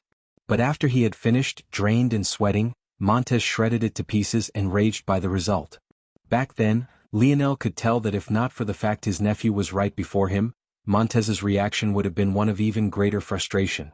Not long after that, Montez had left Lionel to his own devices, going off to who knows where, and now he had suddenly appeared before Lionel once again. Imperfectly rational, Lionel spoke slowly. His voice carried an edge of biting cold to it that didn't quite seem to be human. But just hearing it made Montez completely shocked. He had truly thought that Lionel had completely lost his mind. Even the echo of the howl still reverberated in his ears. Just to stand so close to Lionel, over 50% of his force was used to protect his orifices so that he didn't vibrate to death. But this made the reality worse than he had originally thought. He thought that maybe he could try to risk his life to wake Lionel up, or maybe help him to awaken enough rationality to stop this madness. But reality was very much different. Suddenly he understood. The closest domain to Lionel hadn't been the cloud race at all. In reality, it was the human domain. If he had lost his mind, why would he go to the cloud race first and now the human domain? If all he wanted to do was kill indiscriminately, what point would there have been in going so far away?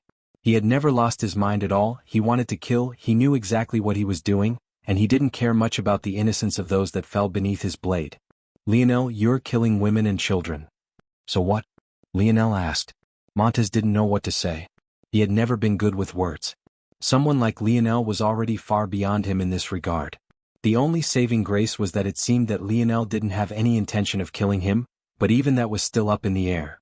Someone so cold, so distant, so unfeeling, seemed to be the kind of person that could do anything. Why not just target those responsible? I've heard about what you've done in the past before, I know the kind of young man you are. You gave up the chance of having 2 ability indexes all for the same because you saw the humanity in the child of another race. What you're doing now is not like you. Wrong. I didn't kill that child because the ability was worthless to me, I had no need for it, it served me no purpose, no function. The trash of the Void Palace would never be able to match up to me regardless, and it was more worth it to gain a favor from the Raypax than it was to obtain something I didn't need. Montez was shocked by these words. Looking into Lionel's eyes, he didn't know how much of it was true and how much of it was nonsense. But what struck him was that Lionel didn't seem like the type that would lie in this sort of circumstance. What would be the purpose? Montez shook his head, gritting his teeth. He was on his back foot. He was very much used to interacting with Lionel as the one in the superior position, but now he could hardly tell who was the uncle and who was the nephew. He almost felt that Lionel had simply casually allowed him to take the lead in the past because he felt that it was what most others would do. Just how much of his nephew's personality was real and how much of it was manufactured for the sake of appeasing those around him. How much of his charisma was real versus fake. How many of his actions were just calculated chess moves to make those around him feel the way he wanted them to. Montez didn't know what to do or say, his flustered appearance only growing as Lionel raised his foot once more to leave. Suddenly his mouth opened. Aina is pregnant.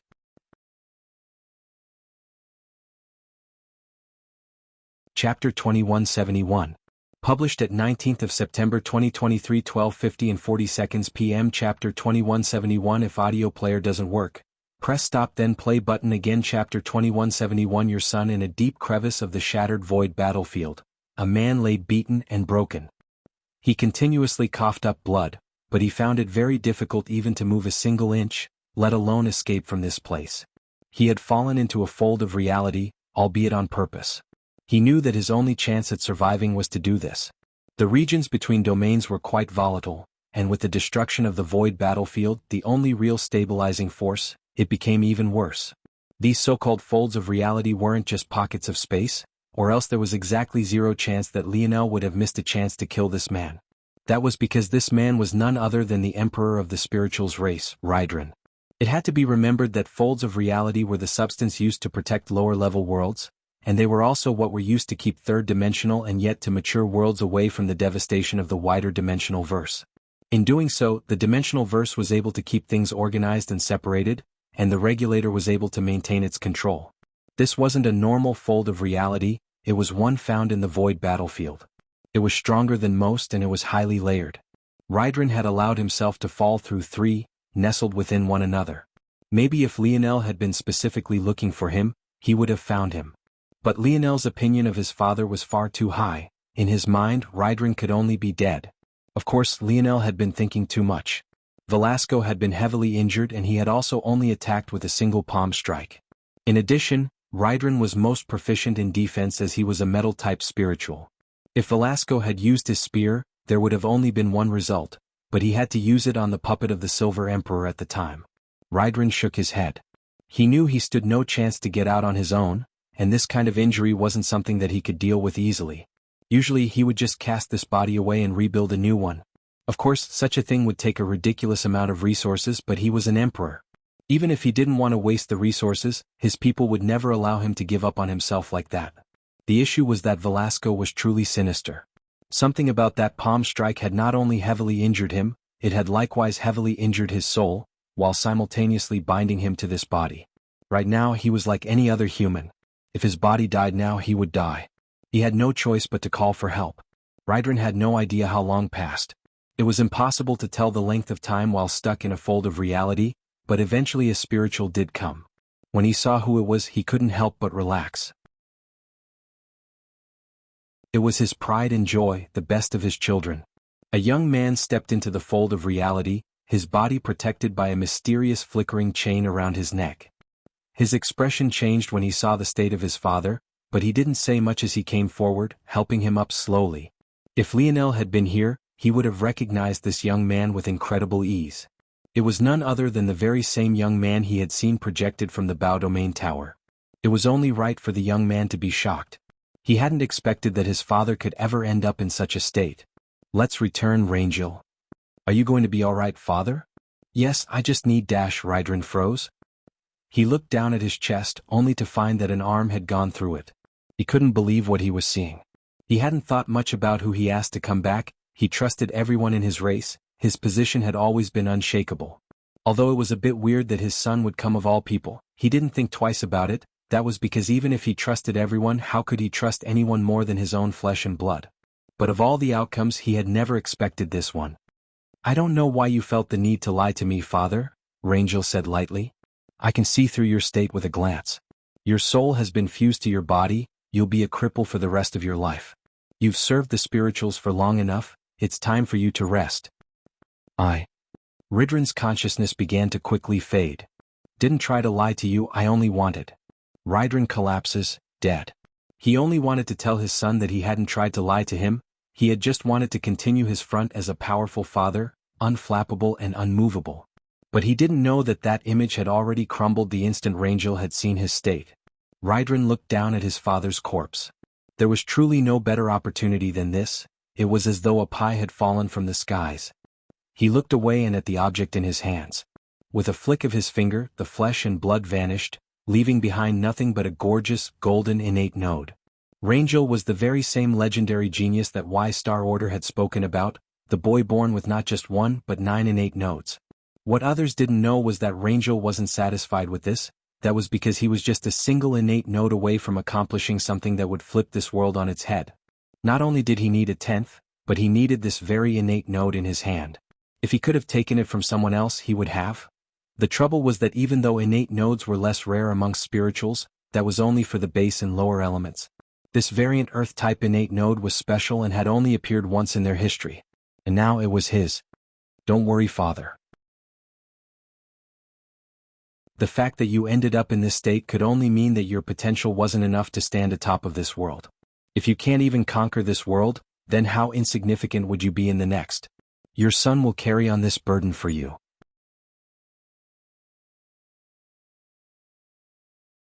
Chapter 2172.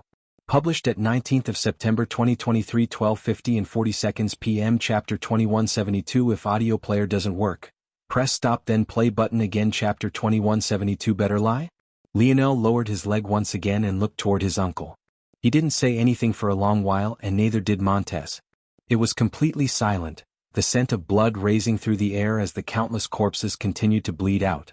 I can give you another chance to come up with a better lie, Lionel said lightly. Montez's lip twitched but he didn't know what to say. He knew nothing about Aina's ability. In fact, the last time he had seen Aina was the last time he had seen Lionel. He had never actually been to Earth before, and when he first met Lionel, it had been nothing more than a projection. As such, when would he have even had a chance to see Aina recently at all, let alone know before Lionel that she was pregnant?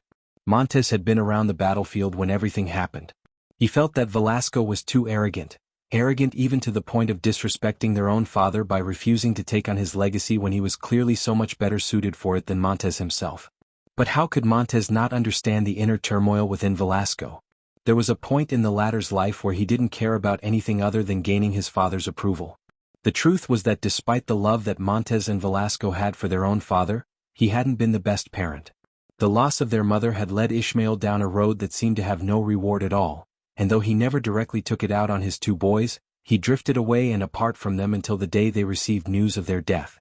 Montez and Velasco reacted very differently to this news. Back then, Montez had only been in the 6th dimension. His progress was so much more similar to the Cataclysm generation than it was to his genius of an elder brother. He couldn't do anything but lash out and rage within the confines of his own home. Velasco, however, had strength, true strength. He left without saying a word and began to rampage, shedding blood all across the human domain. It was much different than what Lionel was doing now, but the difference was that Velasco had grown up within a power clan. He understood the inner workings and politics much more intimately than Lionel did. As such, he was far more interested in making those traitorous bastards die. The reality was that the only reason the Void Palace had survived to this point was because Velasco had already killed all those he had evidence for.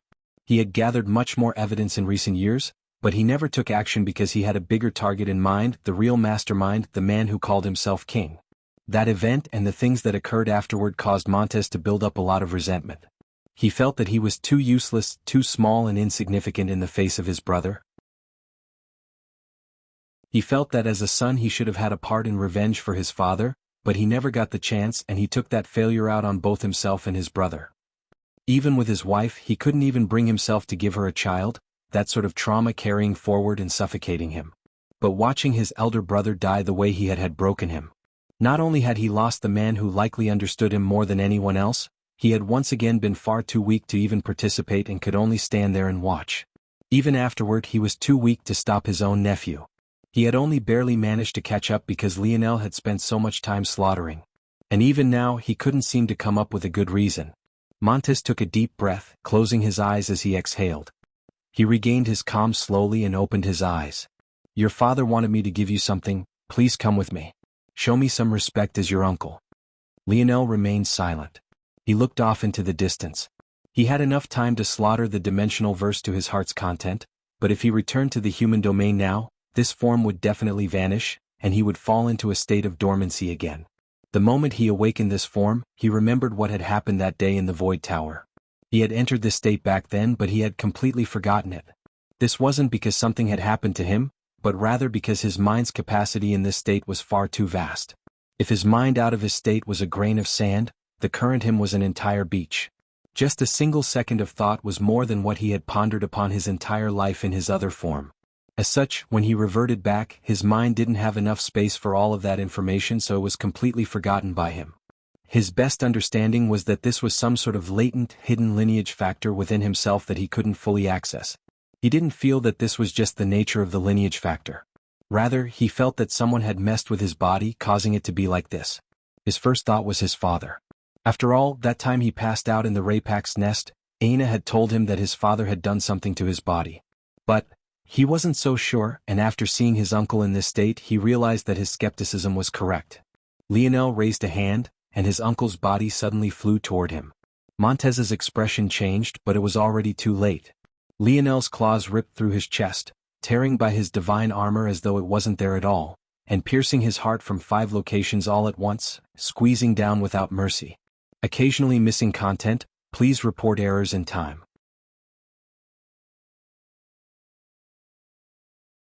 Chapter 2173, published at 19th of September 2023, 12:50 and 41 seconds p.m. Chapter 2173. If audio player doesn't work, press stop then play button again. Chapter 2173 played. Montez looked toward his nephew, but he didn't quite seem to recognize him anymore. That cold gaze that looked down at him without a single word, as though his life was just as worthless as all the others he had killed. It was heartbreaking. But Montez only felt this for a moment before his consciousness began to fade. Just when it seemed that his death was imminent, Montez's body suddenly erupted with strength.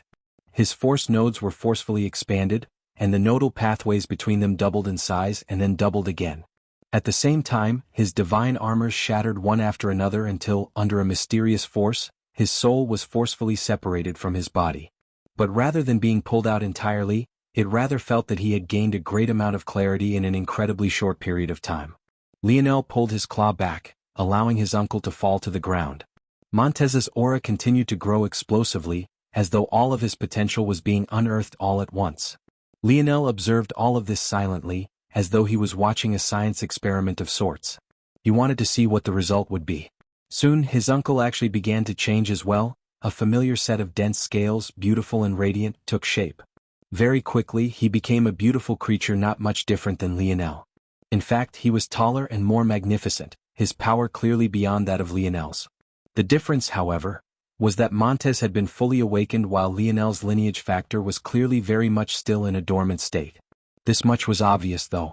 Even in this state, Lionel was completely unable to fully awaken himself, and yet he had done so with ease for his uncle. Montez collapsed to the ground, heaving for breath. His scales and horns quickly retreated, his body drenched in sweat. Clearly he couldn't stay in that state for very long. But inwardly he was completely astonished. He kept his divine armor activated for every second of his life, rarely taking it off. It was a training method for his body, and one he took pride in since it was created by his father. But just a second in that form had left him completely gassed, he could barely find enough air to breathe. He looked up at Lionel, slowly getting to his feet, not because he had the energy to, but rather because his pride wouldn't allow him to stay down. "What did you just do to me?" "What did I do?" Lionel mumbled. "The better question is, what did I just undo?" "I didn't do anything, I just awakened what was already in you." "In me? That's impossible. I've spent too long analyzing my body too." Montez trailed off because Lionel didn't even seem to be listening. It was as though he was in another world, thinking about something else entirely. But Montez felt that he was correct. He was the only one who knew how much effort he had put into improving. It was impossible that he wouldn't have found such a large boost of power hidden within him. He couldn't even fathom what it would take to even begin to hide something like that. It wasn't as though the body was a vast and endless plane. There was a limited amount of space within it, and often one's talent was decided by how efficiently that space was used.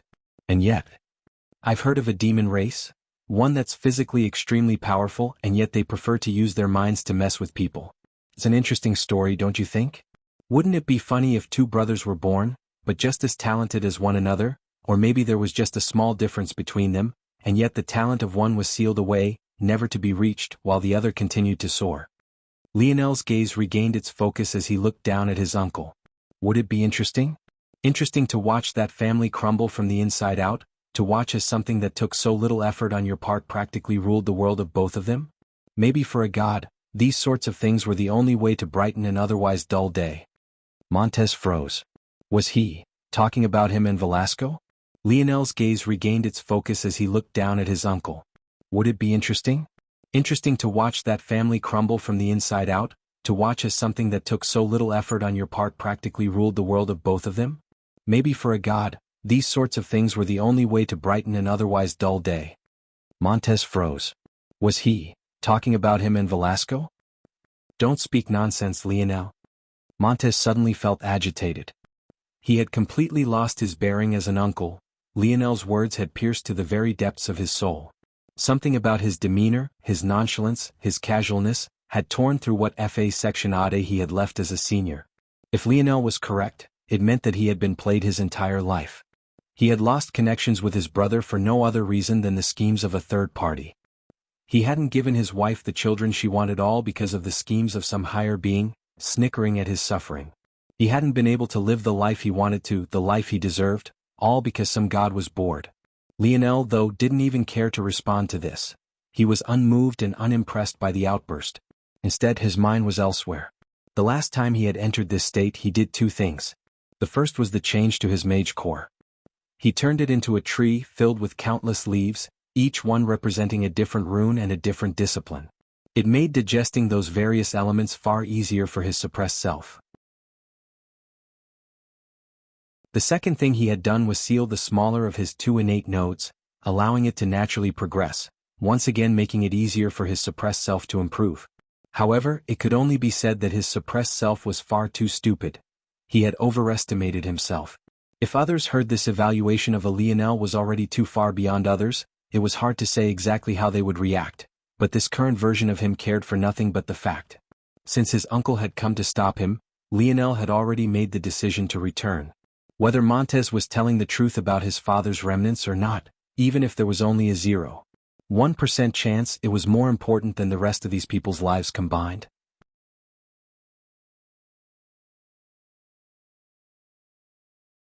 Chapter 2174. Published at 20th of September 2023 1:17 and 30 seconds p.m. Chapter 2174. If audio player doesn't work, press stop then play button again. Chapter 2174. Bonus. He had decided to return. As far as he was concerned, whether he had this form or not, even if he forgot everything about entering it, it wouldn't make a difference. One way or another, these people would pay in blood, and that was especially so for the spirituals. But before that, there were several of the human domain that he would make suffer for their inaction. The only difference to him was a matter of time. Using this form would take much less effort, but there was no one in this world a match for him given time. They would all suffer one way or another. When he made this decision, Lionel shifted his attention. He moved from thoughts of violence to thoughts of how to maximize his time in this form. Of course, his greatest reliance was his mind. The first thing he did was analyze this new lineage factor.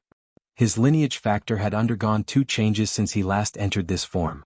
The first was his fusion of it with the Silver Empire's portions, and the second was the constellation event. I see. There's two main changes and probably several dozen mid-level changes. Let's focus on. Lionel pressed a hand to his chest and closed.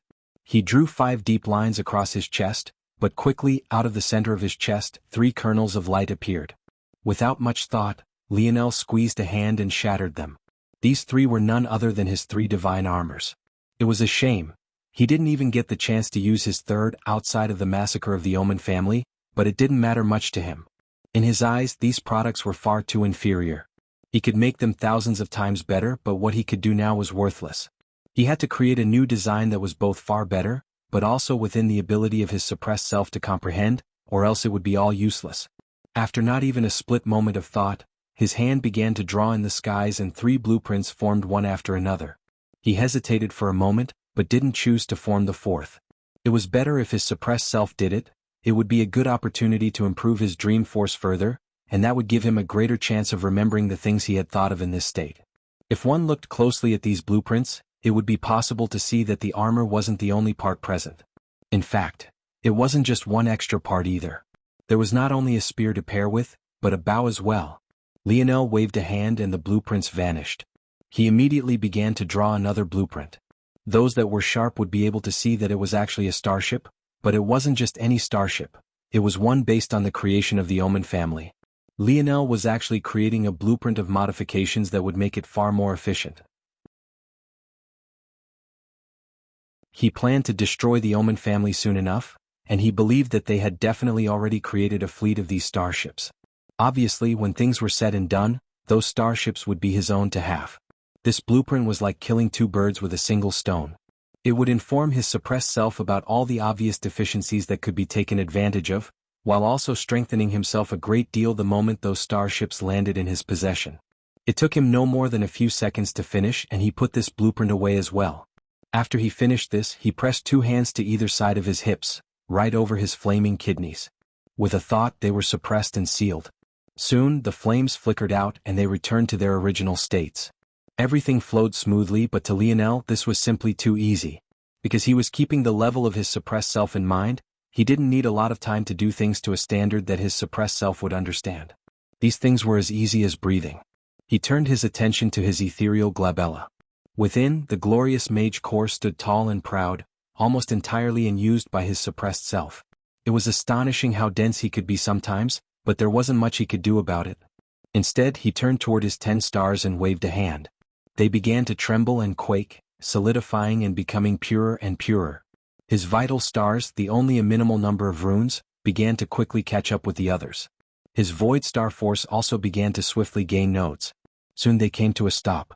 If he did too much, it would have the reverse effect. This was at a level his suppressed self could easily comprehend, thus making things flow far more smoothly. Lionel turned his attention to his body and shook his head. More stupidity. His blood churned and he shattered the barriers holding back his Northern Star lineage factor just like he had done in the past. Before, when Lionel lost consciousness, he had suddenly awakened with the starry-tailed fox lineage factor. You would have thought that he would have taken the hint, but apparently he was truly too stupid. While it was true that a lineage factor could suffer without having the appropriate paired techniques, the gap between a 7th-dimensional lineage factor and a peak 8th-dimensional one was so large that it didn't matter, especially when two peak 8th-dimensional ones could interact and benefit one another greatly. Unfortunately, he didn't have any golden tablets to reach the true pinnacle of these two halves of the Northern Star lineage factor, but this would have to be enough. The roar of a majestic tiger and the proud shadow of a deer with fur as dark as night and eyes as bright as the starry skies appeared. The tiger had gorgeous white fur and stripes of the brightest gold. Just a single one of its roars seemed capable of collapsing the bounds of reality itself. The golden tiger and the death pulse deer had appeared. Author's note: Lionel and Aina are slipping further and further away from first place in the event tiers. I was going to wait until later to say this, but if we can make it to first place overall by the end of the event, I was going to upload 4 chapters a day again for a 5-day period, so essentially 5 bonus chapters. Anywho, let's just try our best. Erdiel's note: author is talking about the main character event on WN. You can find it by logging into your account if you have one, and vote with coins on your fave MC and FMC.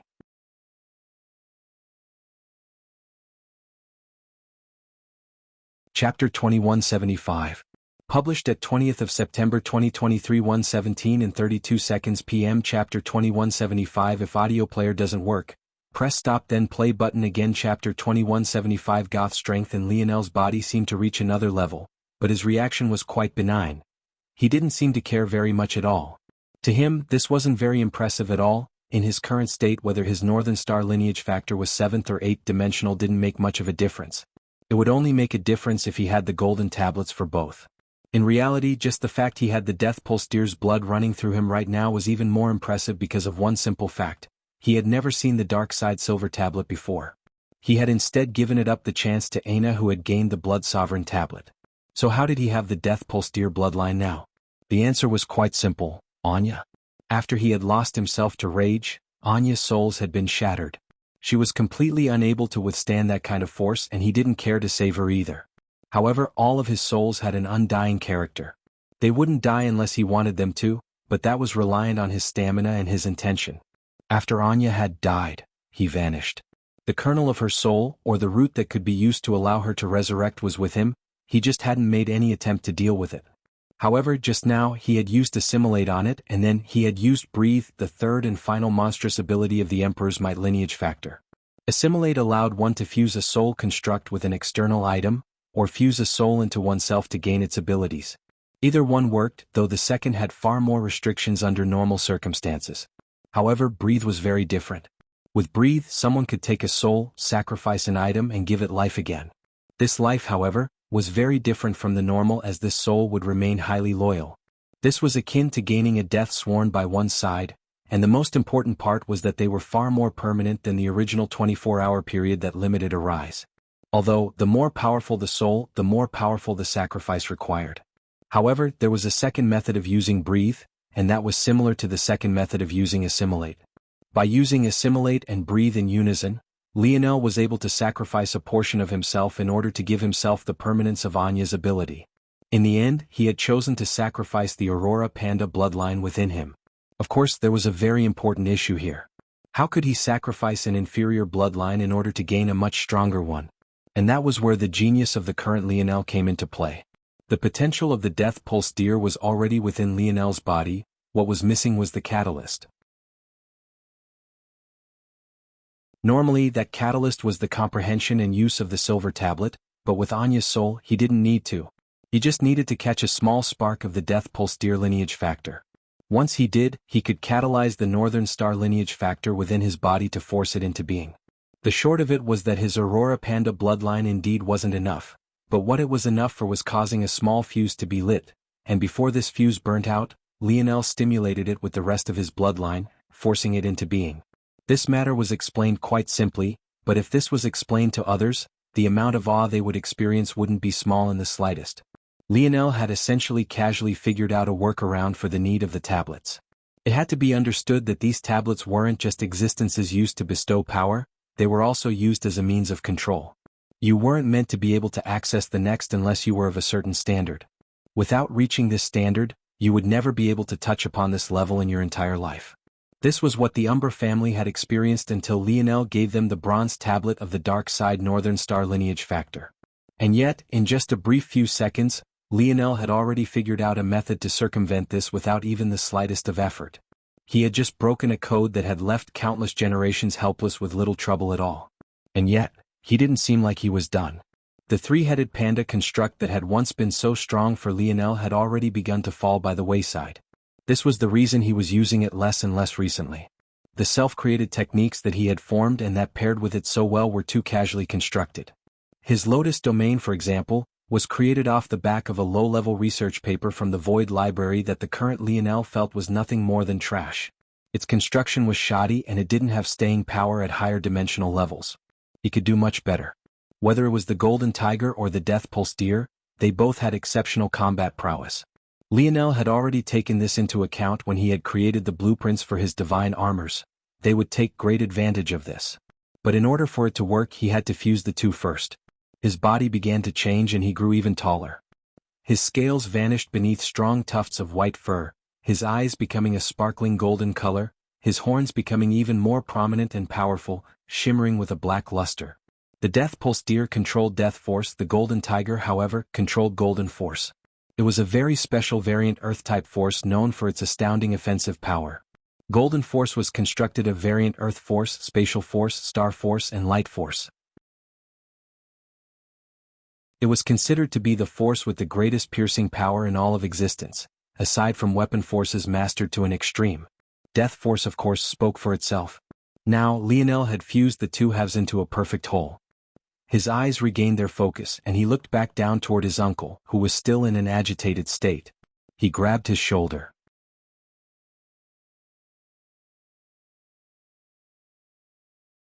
Chapter 2176.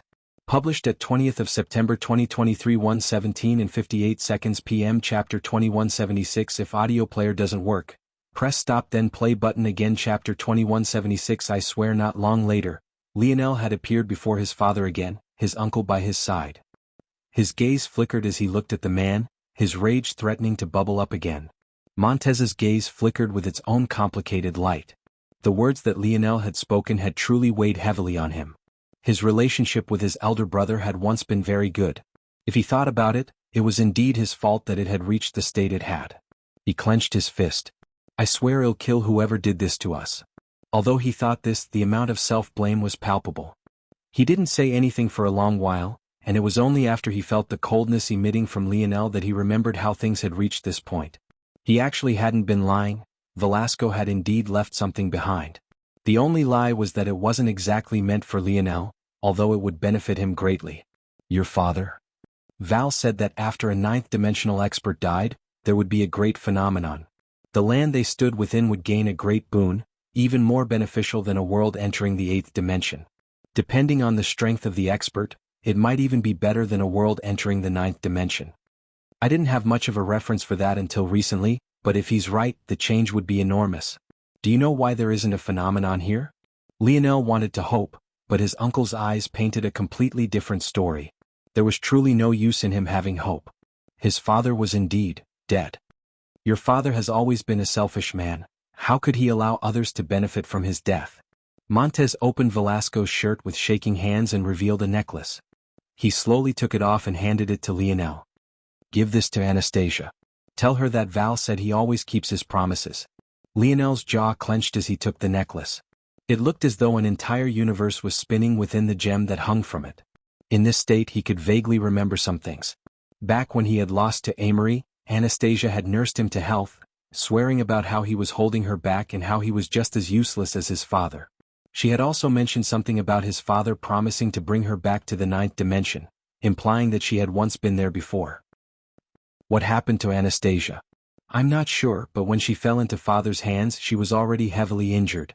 But after Val lost himself to rage after father's death, Anastasia fell even further, descending to the point that she was barely at the third dimension anymore. She even had to fall into a deep sleep. Your father was slowly nursing her injuries until he left her to you. Montez hesitated for a moment, but in the end, he decided to speak. Your father has been very powerful for a long while. Back then, he had already broken free of the restrictions of the world. Lionel frowned. You're wondering why he died this time but not back then? I think you're already smart enough to know the answer. Montez looked down at the necklace. Suddenly, Lionel understood. His father had already broken free of the restrictions of this world, but if he had continued to do so, he would have died that day. He probably relied on Anastasia to avoid punishment back then, causing her to be heavily injured and almost die. Thinking about how angry Anastasia was when his father hadn't come to say hello after so long, Lionel felt he understood his father even deeper than before. It wasn't that his father was so aloof. He didn't want to see Anastasia so that she would remain angry, continuing to ignore him. That way, when he acted this time, she wouldn't do something as foolish as trying to protect him again. Because this time, if she really dared to interfere again, she really would die. Lionel clenched the necklace in his hand. Without a word, he sent it into the segmented cube and crushed it before Anastasia could understand what happened. A large amount of energy rushed forward. As though the skies were filled with golden blood, what once were blue and expansive became bold and beautiful. Anastasia rushed out, seemingly focused on something in the lab. She looked into the skies in a daze before her senses extended outside of the fingersleeve Lionel always wore. She had indeed not been paying much attention, but when she saw the state of the void battlefield, and then rewound the events play by play, she froze. Her little face became ghastly pale, and her big larger-than-life blue eyes reddened. Even the adorable little blue cloud that made up her lower body darkened, rumbling with arcs of lightning. Her aura surged, quickly approaching the pinnacle of the eighth dimension and then shattering a path through to the ninth, but this only caused the tears she was holding back to spill forth. Idiot! Idiot! Idiot! Her small body rushed out of the finger sleeve, her little fists pounding against Velasco's body. Unfortunately, Velasco's body had already lost all of its strength. The power holding up was no longer there, the necklace having already been taken. Anastasia panicked when the body began to fall, forgetting all about the huge amount of power at her fingertips. She bawled her eyes out, helpless and weak before the changes. Lionel took a step forward, barely catching his father's body before it crashed, catching it.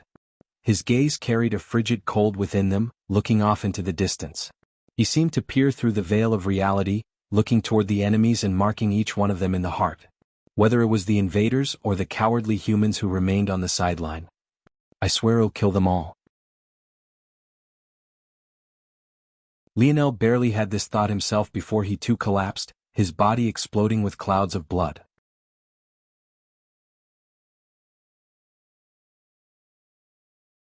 Chapter 2177.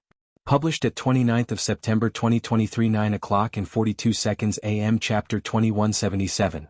Sharper. If audio player doesn't work, press stop then play button again. Lionel's eyes snapped open.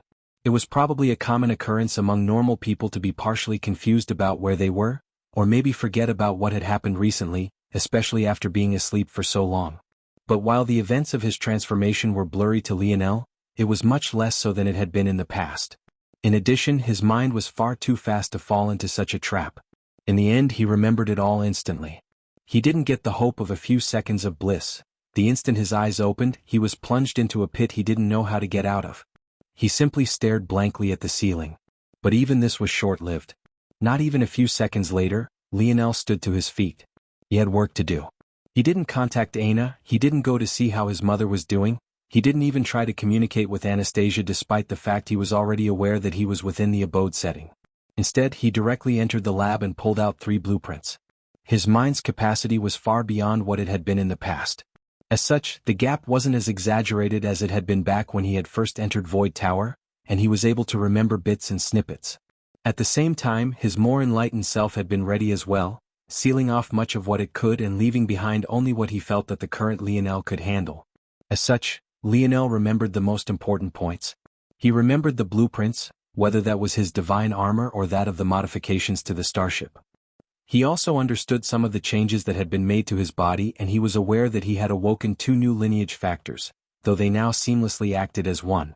He was also aware that he needed to pay more attention to his mage core in the future and understand it to a greater degree. But for now he was focused on these blueprints before him. What astonished him was how simple the materials were, and the path they took was even more curious. There was very clearly a heavy emphasis on his new lineage factors, namely the Golden Tiger and Death Pulse Deer lineage factors, but it hadn't completely abandoned the path of vitality that he had laid out either. It used concepts of death and life to find greater life and vitality than even Lionel thought possible. At the same time, it opened up a door toward a fusion of his talents that Lionel had never considered before. The way Lionel saw it, Aina had always been able to keep up with him because her ability to focus her talents into a single path was simply unmatched. Even without much effort on her part, all of her skills, whether it was ability index and lineage factor, all came together seamlessly. In fact, there was a very long time where Lionel couldn't even tell where her lineage factor ended and where her ability index began. His more enlightened self had seen through this problem clearly and gave him a solution: his divine armor. Now, his divine armor, or more accurately, his metal body, though even this wasn't wholly accurate any longer, could accommodate both an armor and 2 weapons. This gave him a level of flexibility that hadn't been there before. This added flexibility opened a door of possibility that if he should walk through, he would be able to become an entirely new person, one that could stand toe-to-toe with Aina in terms of how streamlined and perfectly meshed his talents were in one. There was some bad news though, unfortunately. As great as an idea that this was, there was a huge elephant in the room: his spear and bow sovereignty. In the past, it was his spear domain ring that didn't allow him to touch inferior spears. He had never even attempted to craft a spear before because it would have been a useless effort. He didn't quite understand where that kernel of worthiness stemmed from. It made sense that he was confused. After all, the spear domain ring was filled to the brim with swords of all kinds, from those formed of the most inoffensive and cheap wood, to those constructed of the holiest and most precious materials known to man. There didn't seem to be any rhyme or reason to it outside of a mysterious something that set them apart from everyone else. One might say that Lionel no longer needed the ring. He could just set it aside now that he had sovereignty of his own. Plus, the spears within were useless to him as they wouldn't mesh with his divine armors perfectly. It would be better to set them aside. However, therein lied a problem. Because he didn't need to rely on the ring anymore, the source of the trouble was no longer external. If he tried to craft an inferior spear now, or even an inferior bow as well for that matter, the result would be the same: failure. It wouldn't be a ring that destroyed the spear anymore, but rather Lionel's aura itself. The only path this was to figure out what that kernel was, and finally forge a true spear for himself. But all he had here was a blueprint, and he didn't even need to try to know that just following it wouldn't be enough to reach that standard. It was almost too silly. He was a spear sovereign, a true spear sovereign, and yet he had no confidence in forging a spear. His gaze turned colder and colder, until it reached such an abyssal absolute zero that he couldn't quite even see clearly anymore. He clenched his fists and closed his eyes. This sort of agitation wasn't helping him in the slightest. It was only wasting his mental strength on useless emotion. When his eyes opened once more, they were several fold sharper.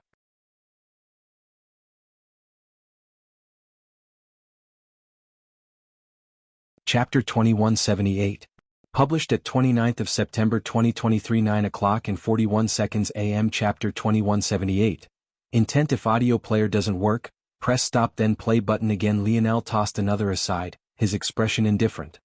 He felt by this point that maybe his enlightened self had created a blueprint that used such cheap materials, anticipating that he would fail so often. Even though he was only working on a fourth dimension blueprint right now, even fourth dimensional materials when piled up to a high enough degree would make him feel a pinch, especially since he was in a stage where he was completely focused on saving as much material as possible for the coming battles he planned to fight. Lionel tossed yet another aside, not even bothering to continue it. He already knew that it was a failure. The design of this spear he was attempting to craft was ingenious. It used the simplest elemental ores, sticking to the basics and using them to create something new.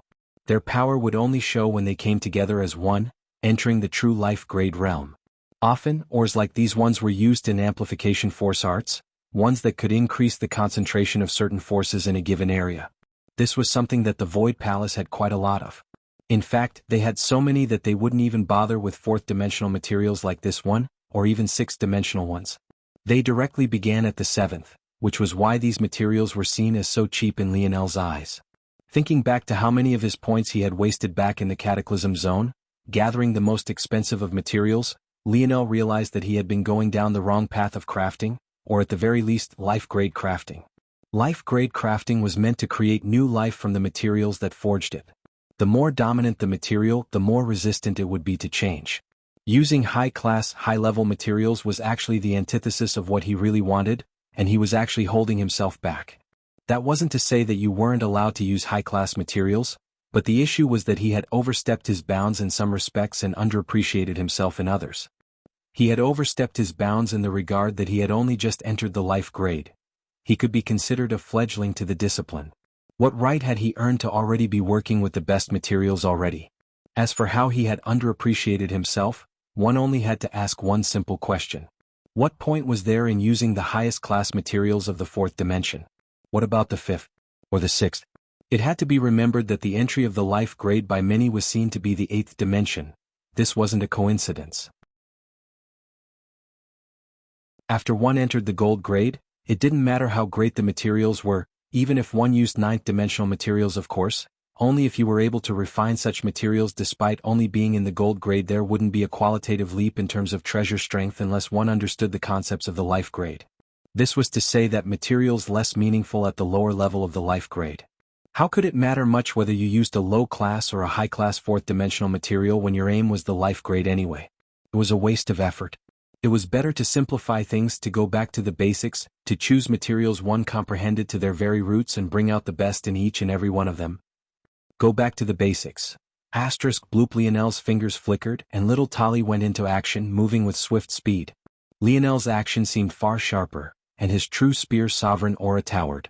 He thought back to what it would take to forge a wooden spear, carefully picking out a branch, checking its sturdiness, letting it dry, then carefully beginning to carve it with a knife. Each one of your strokes would carry your intent, the thought of forging a spear. Was it long enough? Was it sturdy enough? Was it flexible enough? How did it feel in your hands? When using a metal spirit to forge an item, it was easy to forget these things. You were detached from the material, the spirit becoming the medium of your efforts, and disconnecting you from the process of the spear's creation. In such a situation, how could you gain access to its truest strength? How could it feel the dignity of a sovereign? At that moment, Lionel understood. He was trying to form a life-grade spear. The life grade represented new life, a new creation. If he just threw the materials together, following the blueprint, would this new life-grade spear even have the understanding that it was now a spear? Or would it feel that it was a rod? A glaive maybe? Lionel had always had this question in his mind. There were many so-called spears in the spear domain ring that looked a lot more like other weapons. Some looked like glaives, some could be separated into two pieces and wielded like twin swords, some looked like tridents, Even his favorite spear in recent memory looked like nothing more than a long black rod until its foggy blade took shape. So, what was the separation? What decided what was a spear and what wasn't? The answer was obvious now that he thought about it. It was the intention. If he wanted to create a life-grade spear, he had to have the intention to do so from the very beginning. But that begged a question. Why were there bronze, silver and gold-grade spears within the ring then? There were even black-grade spears as well. But Lionel felt there was an answer to this too, and it was related to the reason why the higher in quality one went. The further one traveled into the spear domain ring, the more spears of these higher caliber could be found. Lionel retrieved little Tali, and a pulsing light radiated. The roar of a tiger and the proud prance of a deer king echoed, flashes of light and dark piercing outward. He had succeeded.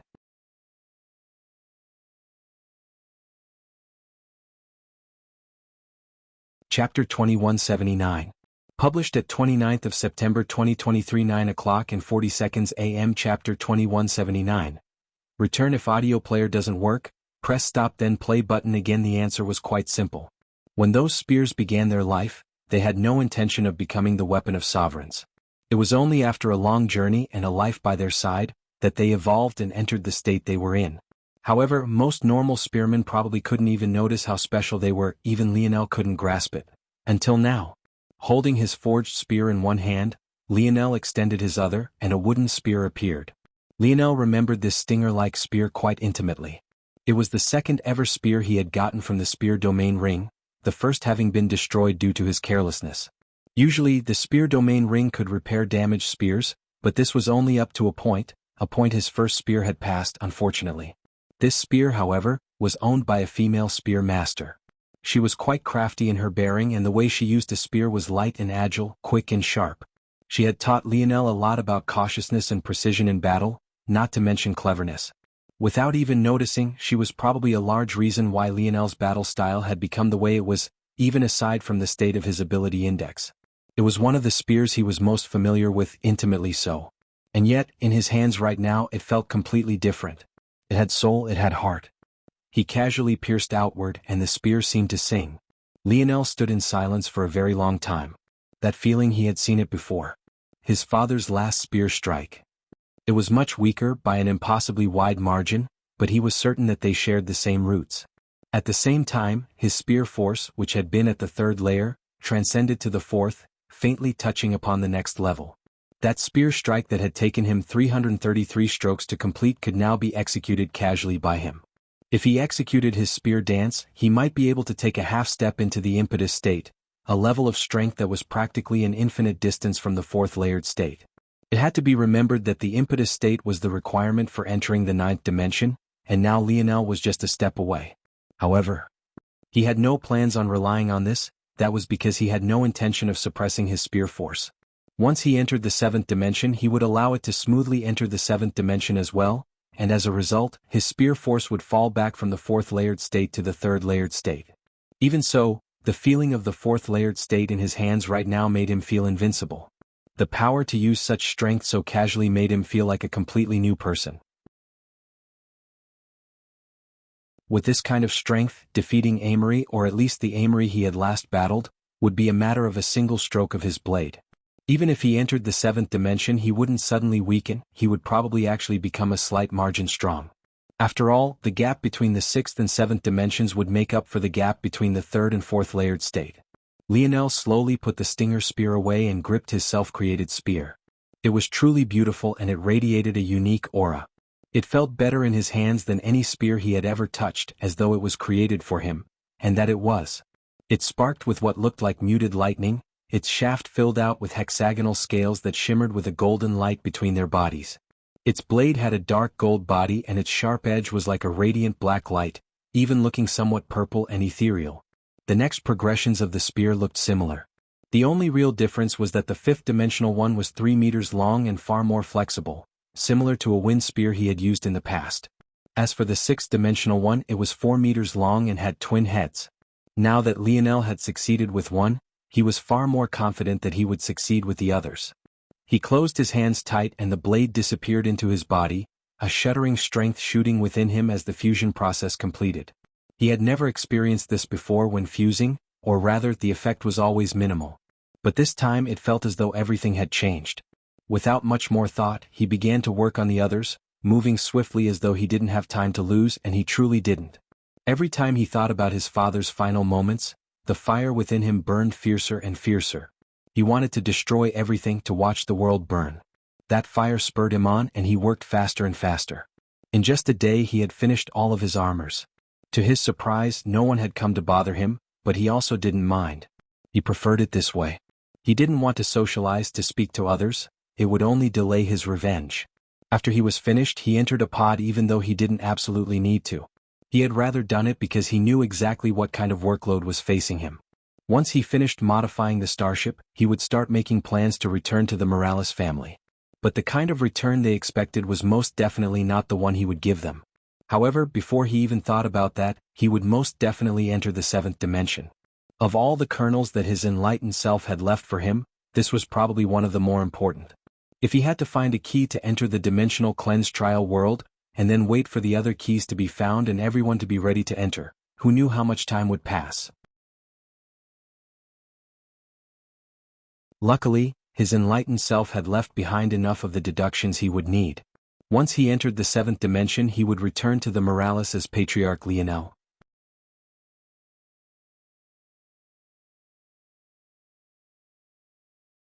Chapter 2180? Published at 29th of September 2023 9:35 AM. Chapter 2180. Real Mother. If audio player doesn't work, press stop then play button again. Chapter 2180. Real Mother. The starship could be considered to be Cynthia's magnum opus, the greatest blueprint she had ever constructed and the best craft that she had ever been a part of. Even so, there were many faults with it, most of which surrounded its shrunken size. A regular starship was capable of lasting without a replacement of its core for at least a decade without issue, but Cynthia's could only last a single year. This was still not bad, as a year was a relatively long time in the scale of a war, at least. However, this 90% drop was something that hurt quite a bit. The reason for this was that because the core, a fusion core, was an object that simulated the power of a star. It was extremely powerful. The amount of power within it was obscene. If it wasn't like this, how could it power such a large vessel? But it was also ironic because of this that the fusion core lasts a shorter time on this modified starship, rather than longer despite its smaller size. There were a few reasons for this. The first was cooling, the second was capacity, and the final was size, this time referring to the core's size instead of the ship's. The cooling of the fusion core didn't just happen within the engine room, but rather throughout the entire ship. The main method used was also the easiest and most effective, and that was diffusion. By using special cooling pathways more effective than even copper could hope to be, the heat was evenly distributed throughout the ship. The problem was that because the size of the starship was a handful of kilometers, as opposed to the thousands of kilometers of the original starship, the change in size was far too drastic to accommodate the original fusion core. The second problem was one of capacity, and that was that the smaller starships simply didn't have enough mechanisms that could be powered. Fusion cores had a great amount of volatile energy and it could only calmed and parsed to a certain degree. After a certain point it would refuse to split. As such, a much smaller starship could be easily overloaded. In order to deal with these problems, Cynthia had chosen to shrink the size of the fusion core, and the method she used was actually quite ingenious, but it unfortunately only further exacerbated the problem. Now that the fusion core was also smaller, there was less overall energy and ultimately there was the trouble result of a shorter shelf life. This was the trade-off that had come with a smaller core, and this was just one of the major problems the starship faced. The second issue was one of defense, and this unfortunately fed into more of the size of the vessel. The main mode of defense for both starships were their protective force arts. However, for the smaller of the two, this was basically the only mode of protection, and it wasn't as good as the first. It required access to much more energy to complete the same tasks. Of course, since the starship was smaller, the area its force art took up was much smaller as well, but that also meant that it had much less area to take up. When it took on attacks, there was much less room to disperse said attacks, and as a result, it took more energy to deal with the same trouble, once again resulting in a decrease in its shelf life. The larger a force art, controlling for quality, the more powerful it was. This was a simple rule. But even more importantly than that in this case, the more material used as the foundation of a force art, the more powerful it was. But this was unfortunately another problem that the smaller starship had to suffer in to gain the benefits it had. The third and the final major issue was speed. In truth, the smaller starship was both far more agile and far faster. Where it suffered was in using space jumps. Its personal gravitational pull was highly limited due to its much smaller size, and as such its size couldn't be used as a personal shortcut to opening up a spatial tunnel. As a result of this, it took a great deal of time for the smaller of the two starships to move across large distances. Even though in confined spaces, it far outstripped the larger one. In order to make up for this deficit, the smaller of the two starships once again had to compensate with more energy usage, once again placing it even further behind. These were the three most major issues, while the rest were more miscellaneous. Lionel planned to not only fix this, but he also planned to improve upon the starship's strengths as well. In fact, he planned to use the material of this one starship to craft 3 more. He would also use the much larger of the two starships to construct an entire fleet, but he wouldn't be able to do that until he finally brought little Tali beyond the 5th dimension. However, in order to help little Tali evolve, he would have to find a force eruption, and there was only one place that he could guarantee would have one. And that was none other than the Morales territory, which was currently undergoing a huge evolution. For now he would focus on this matter. "Let's do it," Lionel said lightly, taking little Tali along with him. This would be a large project, even larger than the creation of his divine armor, but soon he would be ready. Right outside of the segmented cube, a trio of women sat. The atmosphere was quite somber. Empress Fox gently rubbed her daughter's back, her eyes slightly puffy from crying. She didn't want to see her daughter like this either. Eleanor was always cheery and full of life, but now she could only be said to be the complete opposite. "He's awake?" Eleanor asked. Aina, the third woman among them, nodded her head slowly. Slowly, Eleanor's gaze went from downcast to sharp, and then from sharp to sharper. "Let's not bother him. Tell me when he comes out. It's about time I was a real mother to him."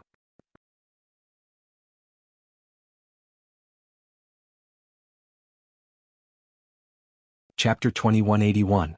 Published at 29th of September 2023 9:34 AM. Chapter 2181. Foreign. If audio player doesn't work, press stop then play button again. Chapter 2181. Foreign. Lionel exhaled a long breath, his face marred with fatigue. Even little Tali, who Lionel had never seen exhibit such signs before, also seemed to be worn out. It was clear that this was already pushing the little guy's ability. If others knew that Lionel had accomplished so much with a 5th-dimensional metal spirit, it was hard to say how they would react. However, this was meaningless to him. What was important was that he had succeeded. In a spacious field of the segmented cube, 3 ships, each exactly a kilometer long large. They were all sleek and powerful, and yet despite hovering in the air, the grass beneath them only swayed gently as though a delicate gust of wind was passing by instead of the behemoth-like starships they really were. In Lionel's estimation, this starship was at least twice as strong as the previous one in terms of both offense and defense, and in terms of speed it was 3 times faster and more agile. On top of all of that, it would last 5 years instead of the previous estimation of 1 despite having had its fusion core separated into 3 pieces, and on top of that it could not only form space tunnels, unlike the larger starship, it could cancel mid-flight and avoid an interception. Lionel believed that this ship was no worse than the Tier 1 starships of Shield Cross stars, despite the fact it was made only of Tier 2 materials. On top of that, it was far more versatile and stealthy. If Lionel ever got his hands on a Tier 1 starship, he wouldn't need his enlightened self to return. With what he had learned building these 3, he would be able to modify any that came across him. What was maybe the best about this starship, though, was the fact that it could be controlled by a single person. Usually, Lionel had to make hundreds of clones, thousands for the larger one. Only then could he barely control one at great cost to himself. But now, even someone far inferior to him in terms of mental capacity could control these ships. This starship was truly on a level of its own. Lionel dragged his body to a pod and remained inside for half a day. This was the equivalent of an entire 48 days, but when he came out, his aura was primed and powerful. A large rush of auspicious air manifested around him and his 10 stars appeared. He closed his eyes, the sweatpants he wore fluttering in the air wildly as he continued to take deep breaths. Dimensional cleanse had always been a unique technique to Lionel. It almost felt that it had come to him by choice rather than him conspicuously picking it out after exiting the Mayan tomb. There was clearly a tie between it and the Cataclysm Zone. This was something that Lionel had only casually concluded in the past, but the more he learned about the Cataclysm Zone, the more he felt that dimensional cleanse wasn't as simple as he thought it to be. Dimensional Cleanse had opened up the world of true universal cycles to him, teaching him the uniqueness of it all and giving him a peek into a power that exceeded himself. As a result, his own universal cycles were extremely powerful. By this point, especially considering his enemies, the heavenly body realm he had once been in should have been useless, but he was still able to use it to fight against the likes of Amory. Now that he had entered the natural light realm, he felt that it, too, was somewhat connected. The sounds of a shattering barrier resounded and Lionel's body pulsed with a wild light. His body expanded and contracted wildly, seemingly growing to as much as double his size before shrinking back down to his original again and again. It was an incredibly odd feeling, and it was the kind of breakthrough he had never experienced before. An overwhelming power ascended from within the depths of his body, his strength leaping to tens of times his original in an instant before beginning to double continuously as though it would never stop. Lionel exhaled a slow breath as it all came to a stop. When he opened his eyes, the world seemed simpler, less involved, easier to manipulate. His dream force affinity seemed to have increased again, and he remembered even more of what his enlightened self had experienced, albeit still a fraction of a fraction. "It's time to go," Lionel said lightly. His first destination wouldn't actually be the Morales family. Instead, it would be the Umbra family. It was about time he cashed some checks. He didn't even bother to think about the Skies family and the likes. He felt they were too inferior for what he needed to do, and though they were currently benefiting from the evolution of their land under Earth's influence, it would take at least a generation for those benefits to truly settle in. By then, he would hopefully be on to other things. The moment Lionel stepped out from the segmented cube, though, a gust of gentle wind formed, a beautiful woman appeared before him. A familiar fragrance assaulted his senses before he even looked down to find Aina. She had a complicated look in her eye, not quite certain of what to say or how to say it. She was also worried about how Lionel would react to her presence. She felt like she was walking on eggshells. She was faintly aware that it wasn't normal to feel this way, but there was also nothing she could do about it. In the end, she simply wrapped her arms around Lionel tightly, burying her head into his chest. She didn't say anything. She had lost her mother as well, and she knew just how much Lionel cared about his father. This was a pain that she understood all too well.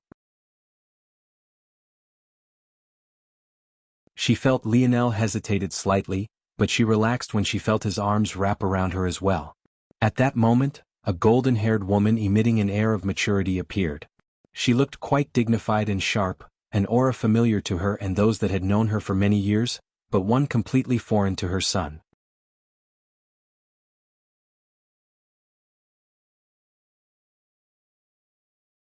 Chapter 2182.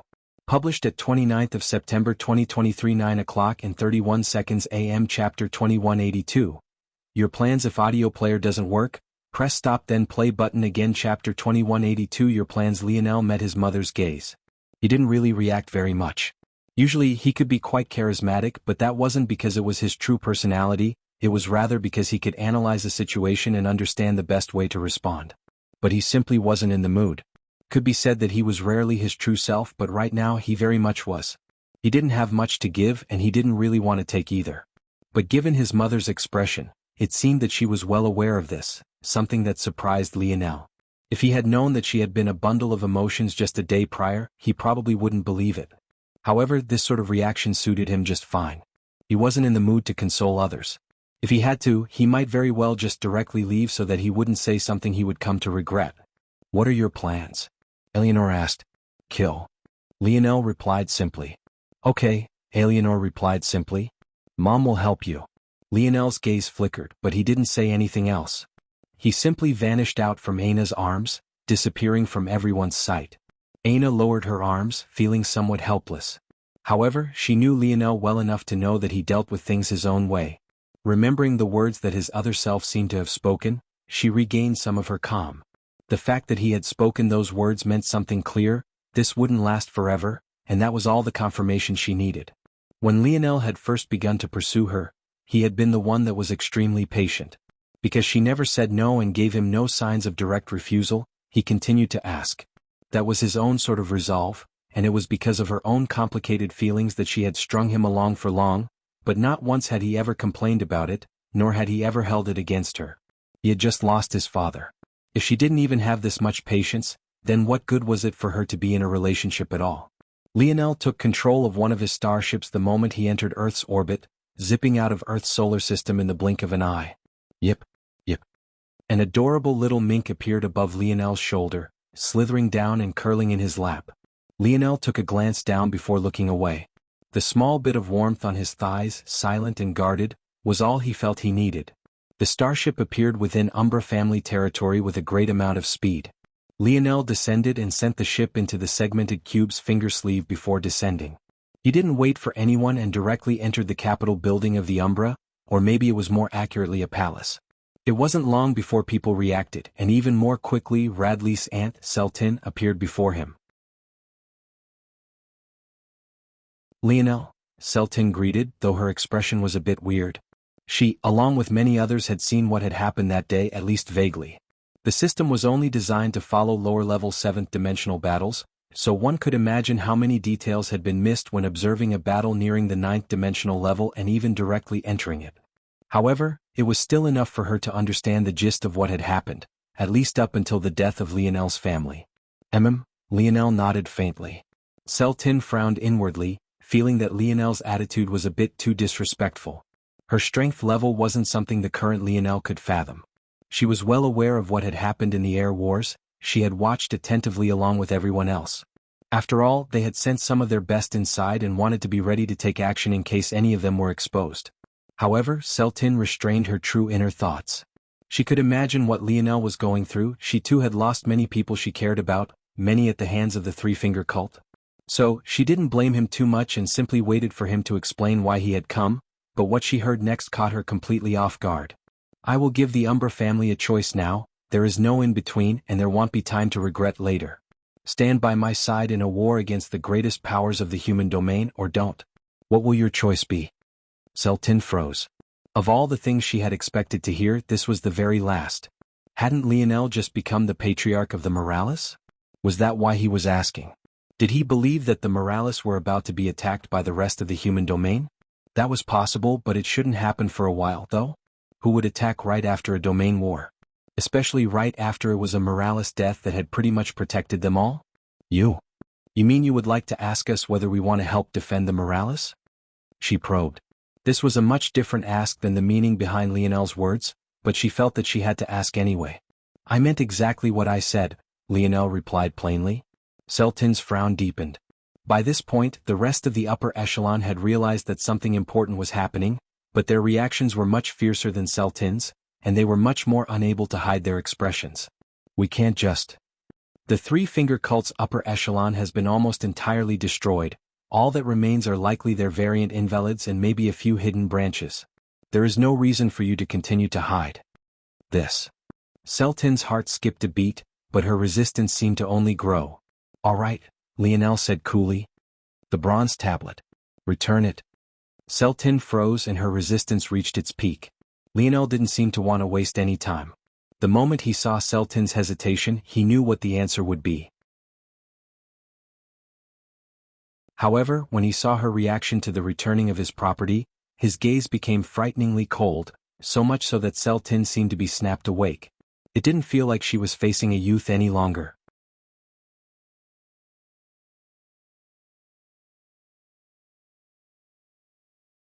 Chapter 2183, published at 29th of September 2023 9:30 a.m. Chapter 2183. Indifference if audio player doesn't work, press stop then play button again. Chapter 2183. Indifference. Lionel didn't move. He only continued to look at Seltin. His expression didn't seem to have changed in the slightest, but the frigid aura emitting from him was palpable. At that moment, Radley's and Patriarch Xylem both appeared. Radley's had long since returned to the Umbra family, and the latter felt quite helpless. Xylem was nothing more than a figurehead. He was only in the 6th dimension, and he wasn't in a position to truly lead the Umbra family. But Lionel's strength was something that was deeply imprinted into him. Although he couldn't use his full strength at the same, Lionel, a boy at merely the 5th dimension, and not even the peak of it but rather only at Tier 1, fought several patriarchs all on his own, killing most of them and forcing the rest to heal. There was an imprint of Lionel deep within his heart, an imprint that Seltin clearly didn't share despite having been present for Lionel breaking through 2 tiers of the 6th dimension in a single bound. The Umbra family had been on the sideline for too long. If Xylem had to be honest with himself, although their stated goal was to gather their strength and eventually eliminate the Three-Finger Cult, the reality was that they weren't doggedly pursuing this goal every waking minute. They had grown complacent, and now that the three-finger cult had been dealt such a devastating blow even without them lifting a finger, they were even more so. Many had changed their goals. They felt that they could finally appear in the outside world once more, competing for hegemony in the human domain and even the wider dimensional verse. As for the bronze tablet, they had never had any intention of returning. Their ancestors were part of the founding of the three-finger cult, and though they had to escape if there were any remnants of the cult, then it was rightfully their own. Of course, they didn't know that this bronze tablet wasn't from their cult at all. Rather, it was a reward that Lionel had taken for himself from the Cataclysm Zone. It had nothing to do with them outside of the fact it happened to complete the same function. But even if Lionel explained this matter, something he couldn't be bothered to, would this change their position? At most, it would just make them more shameless. 3, Lionel said lightly. Celtin frowned, understanding what this meant. 2. She froze. Suddenly realizing what Lionel was doing, the humiliation and pride within her chest exploded. How dare he dash? 1. Lionel suddenly punched out. Anti-Celtin. Radlys roared out, but it was too late. Bang. Lionel's fist shot through Celtin's chest, shattering her heart into pieces. It was so furious and fast that Lionel's knuckles and wrist were entirely untouched by flesh and blood, a hole around his arm forming large enough for it to pass through unobstructed. Celtin froze, looking down and not quite believing what had just happened. She was dead? That was impossible. There was still so much to do. She still had so much talent to unearth. She hadn't even brought out her greatest strength. She hadn't even. Her eyes dimmed and she fell back, crashing into the ground. Lionel. Radlys roared. He couldn't believe what was happening. There was still room for discussion. Why did he attack without saying anything? That was his aunt, a woman that had doted on him since he was a child. Although they weren't that close, he still saw Lionel as somewhat of a friend, just that they were unfortunate enough to separate before their relationship could deepen. But now, Lionel couldn't seem to hear him at all. He stepped over Celtin's corpse as though it was worthless, moving slowly into the Umbra family's territory. His internal sight flourished and he locked onto a certain location. There simply wasn't anything in the whole of this planet that could escape his senses. The elders in the surroundings had been stunned into silence. But when they finally processed what had happened, their eyes turned red with rage. Several manifestations rose into the air, some were still shadow tails, but many more were dusky steel bats and even more than that were aurora black pandas. Celtin was a woman they all respected to the bottom of their hearts. Although she only led the surface of the family, it was only a matter of time before she entered the true core of the family and became one of their pillars, but now she was dead far too early. Their fury reached a tempest, but for every one that charged forward, Lionel would only punch out once. Chests caved, heads burst like watermelons, cries of agony and pleas of murder echoed through the skies, the thick scent of death filling the skies and rising like a tide before washing down like a tsunami. Lionel didn't have any leniency, he didn't have any mercy, he killed indiscriminately. The moment he had taken Celtin's life, there was already no more room for negotiation, and he didn't care to negotiate either. You were either with him or you would die. There was no other option. At that moment, truly powerful auras began to approach one after another. The majority were infinitely close to the 8th dimension, definitely in a quasi-realm of sorts, but at least 3 of them were true ancestors. It was clear with a thought that the Umbra family had indeed been hiding away their true strength, but this was something that had been obvious to Lionel the moment he had learned that they were in fact once a part of the three-finger cult. Stop! One of the ancestors roared. He was a stalwart man and seemed to look like a panda himself, even having dark, deeply sunken eyes. His words were forceful and powerful, but his expression was ugly as he looked at the carnage before him. Just what had happened here? Lionel looked up, his expression indifferent.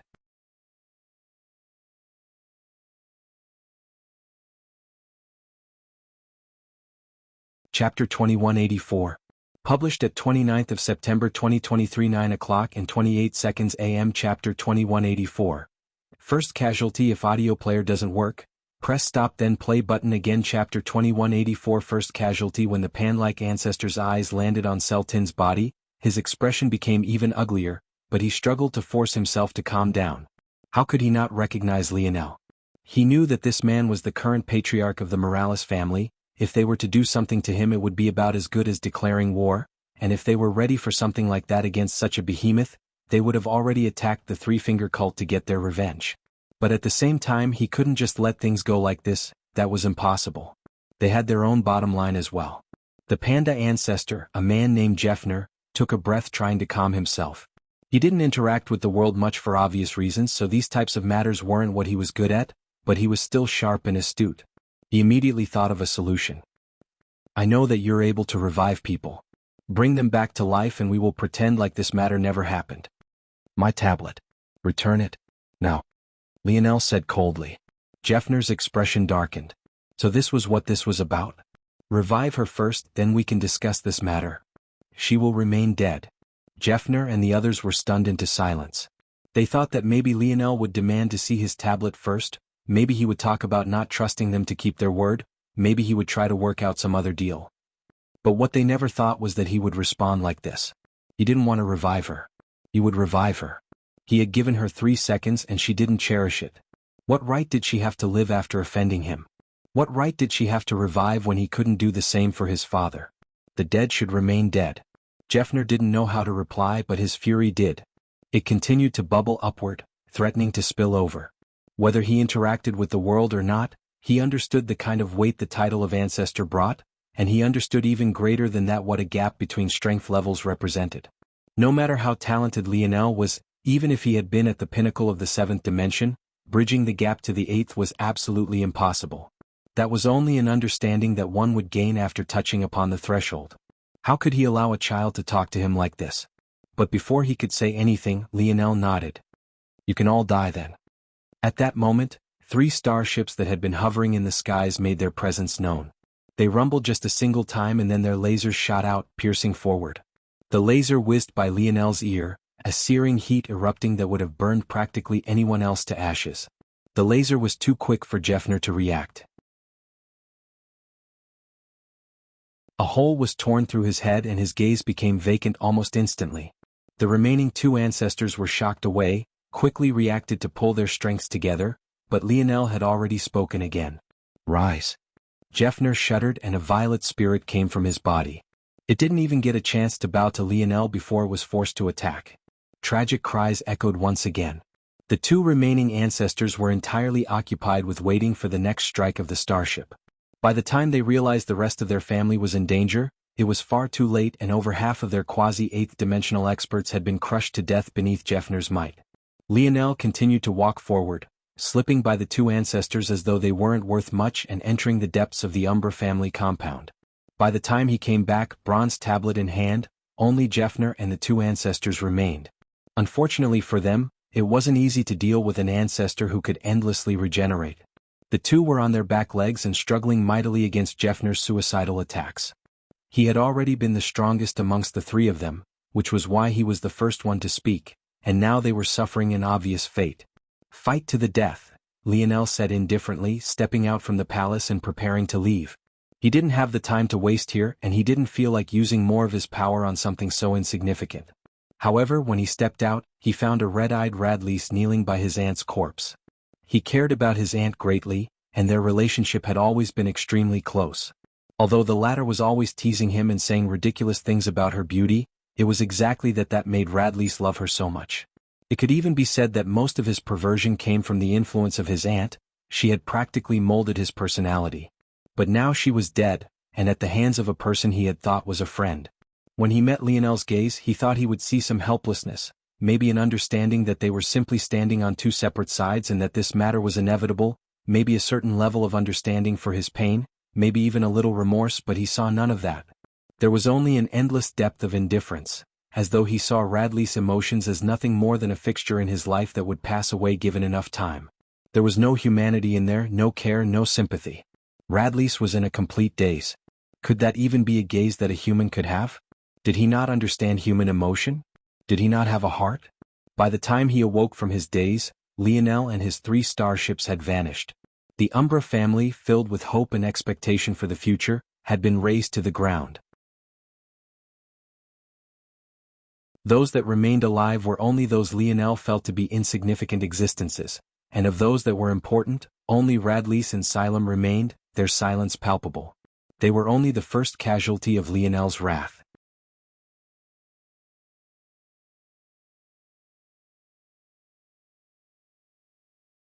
Chapter 2185. Published at 29th of September 2023 9 o'clock and 26 seconds AM. Chapter 2185. Army. If audio player doesn't work, press stop then play button again. Chapter 2185. Army. How do you get to the spirituals domain? Lionel called out Wise Star Order, asking him a straightforward question. But this sort of question threw the latter completely off guard. Wise Star Order had practically been ignored by Lionel, so he spent his time training his two disciples. He had thought that maybe Lionel would ask them to help during the war, but that time never came. In Lionel's opinion, it wasn't yet the right time to use them, and they wouldn't have been much help to begin with. They wouldn't have changed the outcome. Savants were secret weapons that were best used when the enemy knew nothing about them. Otherwise, it would be possible to plan for their abilities and counter them ahead of time. Once their abilities were countered, savants were no different from mortals. But to call him forward so suddenly and for this reason.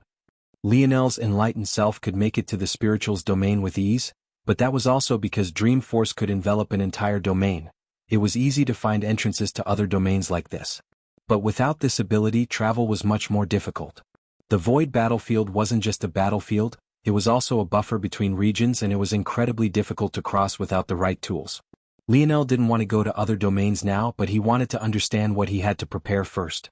Since Wise Star Order had spent quite a bit of time in the spirituals domain and had even hidden a great amount of treasures there, he definitely should know how to get there. As expected, after regaining his calm, Wise Star Order gave a brief explanation.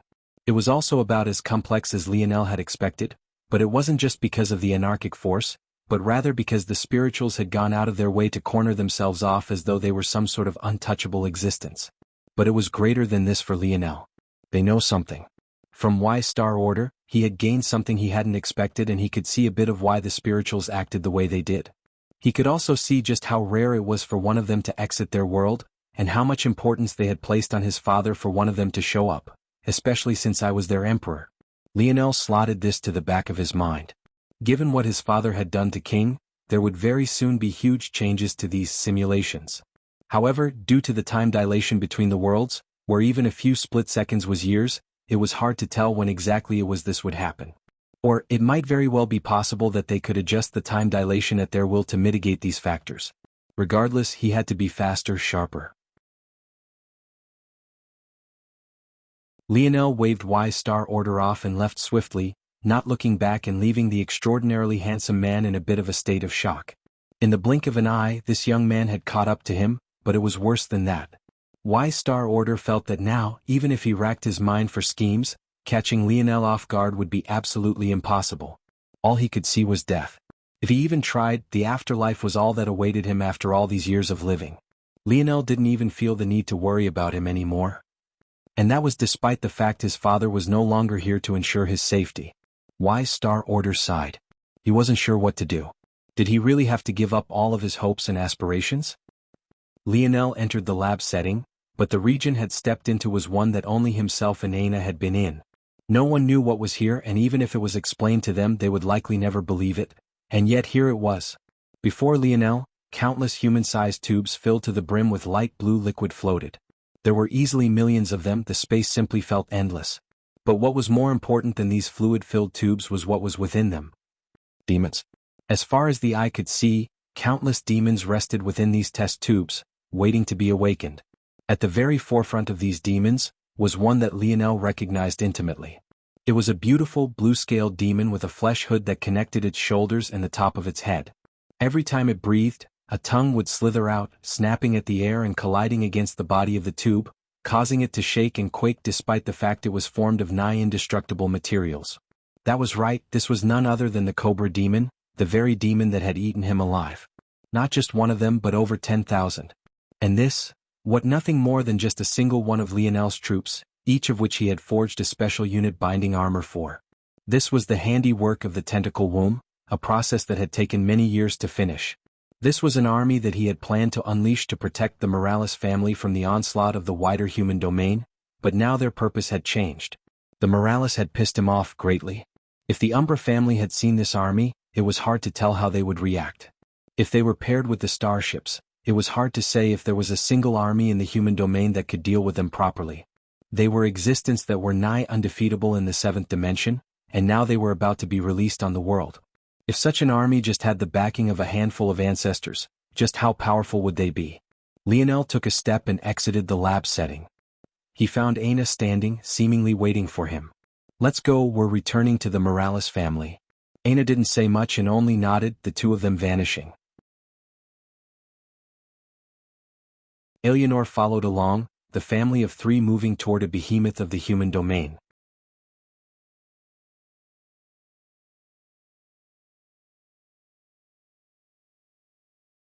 Chapter 2186. Published at 29th of September 2023 9 o'clock and 21 seconds AM. Chapter 2186. Encirclement. If audio player doesn't work, press stop then play button again. Chapter 2186. Encirclement. The atmosphere of the Morales family was odd. The death of Velasco wasn't lost on them. It was only after he was gone that they seemed to understand just how much of a looming presence he was. Long before Lionel, there was Velasco, and it could be said that the amount of pride and joy he had brought the Morales family despite his personal attitude issues was impossible to measure. How long had he been the symbol of the Morales? The untouchable expert who stood above them all? Even though he didn't hold any power in the family, he was subconsciously understood to be their most powerful expert, and as a result he was likewise a badge of projection. The Morales family was powerful enough in their own right, but anyone who wanted to do something to them needed to think twice, and then thrice, not just because of them but because of what that one man might do. The day of Velasco's rampage was something that had left a scar on the whole of the human domain. It was something they all remembered profoundly, and it was something that the Morales had hung their hat upon for the longest time. And now, that man was gone. Subconsciously they all felt a little less safe, a little less confident, a little less prideful. That sort of emptiness wasn't something that even the ancestors could immediately contest against.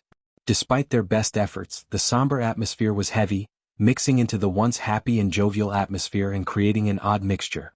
It was impossible for there to be 100% acceptance of a matter in a family that was so large, and there were of course some who simply didn't care and even some who felt that a scourge was finally gone, many of those being members of the older generation. Lionel didn't feel anything different when he entered the Morales family. He wasn't very familiar with it, nor did he have any close feelings of familiarity with it. It was already much different from the first time he had been here, but once again he didn't seem to care much.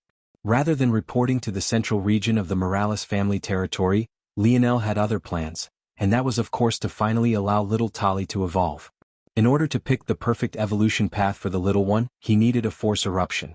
Force eruptions were the method by which worlds evolved. They pumped a world with a large amount of higher quality force than it was used to, but as a result they were also quite dangerous. The last time Lionel had been caught up in the force eruption, he had to fight tidal waves of beasts, and because he had been on an island at the time, oceanic beasts got involved and caused a great deal of damage to the land. He didn't think about those memories much though, mostly because the friends that he had made on that island had all died due to the terrain invasion. War was a cruel thing and people died. It was a blunt and all too obvious truth. But Lionel had always been good at ignoring it. At least when it didn't involve the people who had large pieces of his heart. Clearly there was no avoiding it now. These matters though weren't on Lionel's mind at all. He didn't care about the danger, nor did he care about those that had died all that time ago. Instead, he was more interested in finding the location of such a force eruption. Luckily they weren't hard to find at all. The Morales world had been a seventh-dimensional world previously for many generations. It had long since reached the end of its potential, and if not for Lionel, it would have never crossed over to reach an eighth-dimensional world. It had to be remembered that Earth was supposed to be the only world in the human domain with eighth-dimensional potential. This aside, as a result of this, the Morales world was impossibly vast, covering several sectors. In order for such a large region to enter the eighth dimension, the number of force eruptions necessarily was uncountable. It wasn't long before Lionel was able to find one. He just needed to map out the regions of force from lowest concentration to highest and move toward the flow of the latter. Once the force eruptions ended, the force would equalize. But for now, things were still very much imbalanced. Controlling the segmented cube shuttle, Lionel whizzed toward the force eruption. The segmented cube shuttle mode was sleek and powerful, formed of jigsaw pieces of black and radiant blue. It looked like an enigma racing across the skies. The moment Lionel got into range of the force eruption, though, he sensed that his shuttle was locked down upon by several auras. Lionel didn't need to think very hard to understand what was happening. In such a situation, especially one so unexpected, there would of course be many bad actors. Evolving into an eighth-dimensional world involved much more than just force, but resources as well, and many of these resources were concentrated in regions of force eruptions as well. If the Morales were smart, they would of course leave guards in these regions, stopping both fellow Morales and bad actors from other families from taking advantage. However, Lionel simply didn't care. He was the patriarch of this family supposedly. He didn't feel any sort of guilt. Though even if he wasn't the patriarch, it would be hard to say if he had the capacity to feel such a thing at the moment at all. The segmented cube was much too fast after entering the ninth dimension. Lionel knew without a doubt that there was no one in this world that could catch him in this shuttle, so how could he not get by a mere encirclement of a few? He zipped by, leaving them in his dust. However, it was clear that this matter wouldn't end so simply. And maybe Lionel didn't want it to either.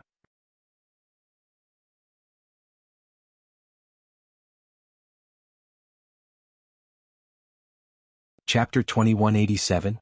Published at 29th of September 2023 9 o'clock and 20 seconds AM. Chapter 2187.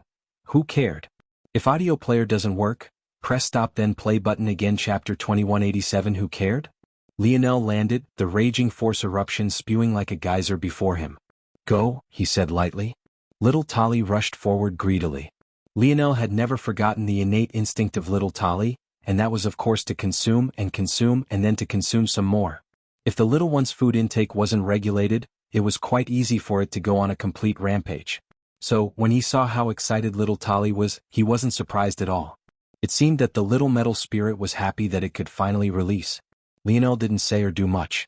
He had already prepared everything long in advance, and little Tali had been ready for this evolution for even longer than that. It had to be remembered that Tolliver had waited for Lionel for over 20 years. It could be said that they were over-prepared.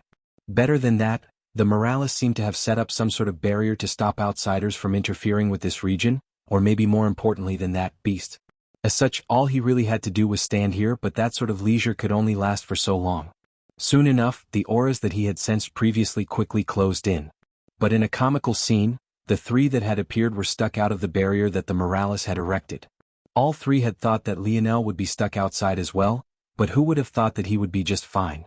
There were two men and a woman, all of them wearing the bronzed and somewhat rustic and brushed armor. This armor also seemed to carry some rust on it, but it was impossible that the Morales would dress their guards in such shabby attire on purpose. There was either some historical significance to this, or there was something special about the armors themselves. These three, though, were part of the Morales Divine Guards. They were all well into the seventh dimension, and they had the sharp eyes of spearmen and the valiance of warriors. Despite the fact they felt somewhat humiliated by the situation, they calmed down quickly, realizing that Lionel could only leave this region once he was done. They just had to be prepared to intercept him. From this vantage point, they could only see Lionel's back view, but all Morales had bronze skin, darker to bronze hair and dark to bronze eyes. Even when they married out, the genes of the Morales were so strong that this would always be the case. Unless, of course, they married into a bloodline of equal standing, but this had never happened in the history of the Morales. Due to the hidden fifth door of their lineage factor, even Morales who had illicit affairs with Suyard family members, or even other races, never experienced anything different. This was such a hard rule that many had just become used to it, and their first assumption was that Lionel wasn't a member of the Morales at all, something that made their killing intent much deeper. But then they frowned. That hair color. Lionel's hair color was extremely unique, and it didn't even seem to be a color alone at all, it was rather like a negative light. It appeared white in some light, an extremely pale pink in others, and a fierce violet in others. It moved in the wind as though it had no weight to it, and it seemed to be made up of countless strands of fiberglass material instead of hair. It was truly beautiful, and it only seemed to become more so the longer one looked at it. But it was also due to this uniqueness that it was very familiar. That hair color, they had seen it before.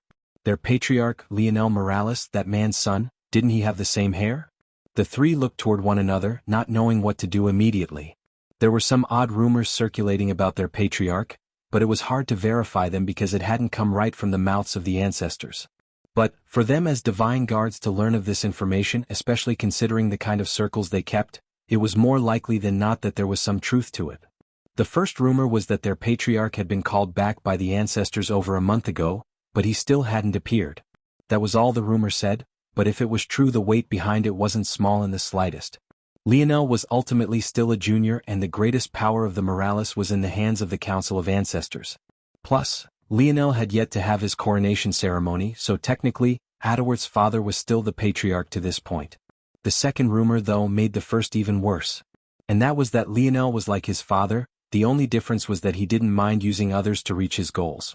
And if that was true, then would Lionel abdicate from the position like all others before him had? It was impossible to know who had started these rumors. It was done too cleverly, and things were to the point that even these divine guards believed them. But that was the thing. These matters were the truth. These rumors weren't lies at all. Lionel had indeed received a summons a month ago that he had completely ignored. Although he had been in a coma at the time, even if he had been awake, he would have directly ignored it. As for the matters of abdication, it was less that Lionel had intentions of spitting in the face of tradition, and more so that he felt that by the time enough time for abdication had passed, the situation of the Morales would be so different that these old and ancient rules likely wouldn't be worth a damn at all. At that moment, the ground quaked and the earth rumbled. Lionel raised an eyebrow, but then he shook his head. He didn't care, it was just one mind. Who cared if little Tali swallowed it all?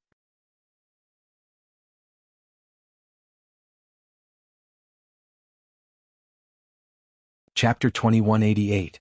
Published at 29th of September 2023, 9 o'clock and 19 seconds AM. Chapter 2188. Roar. If audio player doesn't work, press stop then play button again. Shit. The female divine guard cursed. They were all Morales, and they were well aware of the existence of metal spirits. Though divine guards were part of the Spear Domain faction, they had enough interaction with the Metal Synergy faction to understand what they were seeing. This was a textbook example of a rampaging metal spirit. Just what was this young patriarch of theirs doing? Was he trying to get revenge on the Morales for something by destroying their resources? No, this didn't make any sense. He was already caught after the first time. One mine wasn't enough to even put a dent into the Morales. But then they remembered that shuttle that Lionel was using. It was so fast that they barely caught wind of it. In fact, if it wasn't for the fact that Lionel had slowed to so that he could detect the flow of force more clearly, they might not have been able to track him at all. Even so, now that he had been found, did he really want to continue? Stop. Don't do this. The female divine guard could only say this. It was happening too quickly to explain anything else. Under normal circumstances, a patriarch would be able to control something as insignificant as a single mine. But setting aside the fact that Lionel had yet to be coronated, the Morales were currently in their own state of martial law. Their alert state gave power over most decisions over to the ancestors, and it also made even petty crimes that would usually be dealt with a slap on the wrist far more severe. These rules were put in place to control the population and to also keep bad apples from poisoning the well. It only made it worse that although this mine was fairly insignificant in the grand scheme, for it to have 3 divine guards guarding it, it wasn't too bad either. Suddenly, a geyser shot into the air, overshadowing the force eruption. But very soon, it became clear that it wasn't a geyser, but rather the roaring form of a rampaging metal spirit. The expressions of the guards changed once again. Run. Lionel. No matter the situation, they didn't want to see a young genius of the Morales to die just like that, but Lionel didn't move at all. Lionel looked up, his gaze calm. Mother Nature didn't make mistakes, or more accurately, it couldn't. Given enough time, any existing creature would tend toward perfection. That was the simple fact of evolution. Those with defects, those that were inferior would die off, while those that were strong would continue on. For the metal spirit, one of the most ancient of creatures, for it to have such a tendency within it? Could it really be a mistake? Or was this just how metal spirits should be? The Cataclysm Zone gave Lionel the answer to that question. Or more accurately, it had given him the clues he needed to reach his own conclusion. He needed little Tali to be stronger, he needed a way to bridge the gap and deal with his own current weakness. And this was that way. Lionel was of course choosing the jack of all trades path for little Tali. However, being a jack of all, of course came with being a master of none. That was the catch, but he would also be able to improve upon these weaknesses. It would just require a great deal of effort and resources. Unless, of course, this worked. The 4 paths of the metal spirit were straightforward. The first allowed the improvement of ores, helping them tend toward perfection. The second allowed the fusion of ores to create new ores that combined the abilities of both.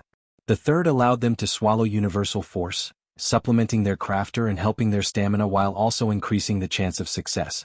The fourth was, of course, what Lionel was choosing, but with a twist. After reading the method of breaking through, Lionel got an inkling that something was missing, and he felt that intuition was very correct. The original breakthrough method had a great deal of precaution around the potential rampaging of your metal spirit. In fact, most of the so-called method was actually a series of force arts that could suppress this wild ambition of a metal spirit. However, the reason Lionel was standing here, arms crossed, doing absolutely nothing, was because he had cast away all of those methods.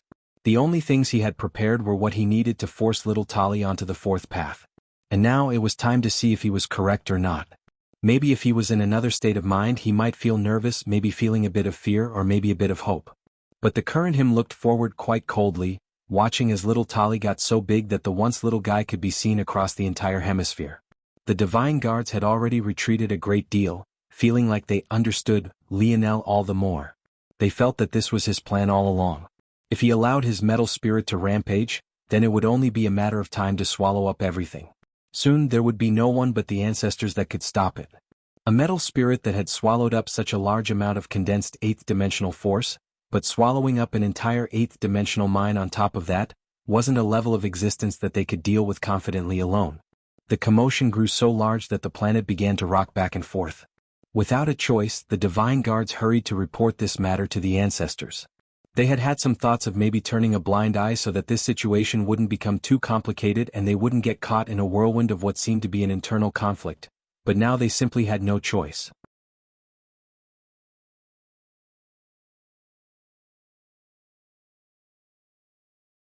Chapter 2189. Published at 29th of September 2023 9 o'clock and 16 seconds AM. Chapter 2189. Success? If audio player doesn't work, press stop then play button again. Little Tali's roar shook the skies. It was hard to believe that an adorable blob of silver could make such a sound, but this was the reality before them all right this moment. The once little one raised into the skies like a roaring dragon, snaking through the skies, but even that form didn't last for long. Tali couldn't seem to decide on a form, shifting through countless mystical creatures. Sometimes it was a dragon, sometimes it was a Qilin, sometimes it rose into the skies like a majestic silver phoenix, and yet some other times it became something far more sinister, a vast, endless and casting net of silver that seemed prepared to swallow up the entire world. Something is missing, Lionel thought to himself. If things continued like this, he felt that he would fail. He felt that his general idea was correct, but it was impossible for things to go perfectly just because he had this idea. Just think about it for a moment. In order for this method to be created, others had to have failed before. They had all likely witnessed a rampaging metal spirit and decided that it couldn't be allowed to happen. That meant that if he did nothing and simply continued to observe, whatever terrible outcome the people of the Cataclysm Zone had wanted to avoid would be exactly what happened here. It was just unfortunate that Lionel hadn't figured out what that was ahead of time. He felt that he was still missing something to complete his deduction, and the only way to do that was to observe the process in person. But he only had one metal spirit and there was nothing else that he could observe in its stead. So he chose this approach. It was either he succeeded here or he would lose his metal spirit. Tolliver was a precious friend of his. It couldn't communicate, and it hadn't even chosen an identity for itself, but the teachings of his father was something that Lionel took up with the utmost seriousness. Now that he thought about it, he had never seen his father's own metal spirit. In all likelihood, that was related to exactly why his father was so serious about the matter. His father had lost so much in his life, and maybe his metal spirit was just yet another sacrifice on that path. Lionel closed his eyes, the net of little Tali expanding to the point that it crashed against the barriers that the Morales had set up, pushing against it and causing it to crack once and then crack again. It seemed that even this barrier designed to stop the most powerful of the seventh dimension could barely resist against the current Tolliver, the rampaging metal spirit having lost its mind entirely. Suddenly Lionel's eyes opened. That's it. With calm movements, Lionel slowly took out something that he had been saving for a long time. In fact, he had never thought that he would come to find a use for it, and even if he did, he thought that maybe it would be used in one of his final divine armors, but it seemed that all of that preparation had instead led up to this very moment here. In his hands, Lionel held up none other than his very own strand of hair. Lionel didn't know why, but every time he had a great boost in strength, his hair would likewise grow. After recent breakthroughs, his hair became like flowing rivers, extending outward for dozens of meters, even hundreds recently. What was most shocking about this was that if it wasn't for his Emperor's Might lineage factor, he would just have to let it be. The reason for that was because his hair was truly indestructible. He thought that maybe it was just because he was weak in the past and couldn't gather enough strength, but even now he was unable to do anything to the hair that had grown back when he was still merely in the third and fourth dimensions. In fact, even his enlightened self couldn't do it. Luckily, his hair was attached to his body, it was a part of it, and thus he had perfect autonomy over it. Using his king's might to allow him to cut it was as easy as breathing, but it was also the only way to do so. It was truly an anomaly. The other Morales didn't seem to have this problem at all. Lionel actually felt that due to his lineage factor deviation back when he had originally tried to open up his first set of doors, he had caused this mutation within himself. Either way, right this moment, Lionel felt that this was somehow the very best solution to the problem. He needed something to ground Tolliver, something that made their connection even stronger. Another person might be helpless in this sort of situation. What part of themselves could they feed to a metal spirit if not their own flesh and blood? However, Lionel had a true solution, one he felt had a better than 90% chance of working. He threw his long strands of hair into the air as little Tolly dove toward him. Sensing the powerful metals coming his way, Tolliver was immediately distracted, swallowing it all up. But to both their surprise, Tolliver couldn't seem to absorb it all instantaneously like it had done in the past. The little metal spirit bundled up, wrapping around the long strands of hair until it was nothing more than a small silver ball that landed with a plop upon Lionel's hands. Corrosive. Lionel had long since gotten used to touching Tolliver directly, but it seemed more dangerous now than it ever had been. Even so, he didn't seem to mind. He nodded to himself, watching as Tolliver pulsed, slowly digesting his ore-like hair. It was hard to believe that this same bundle of silver had just been about to swallow a planet, but here it was. He had succeeded.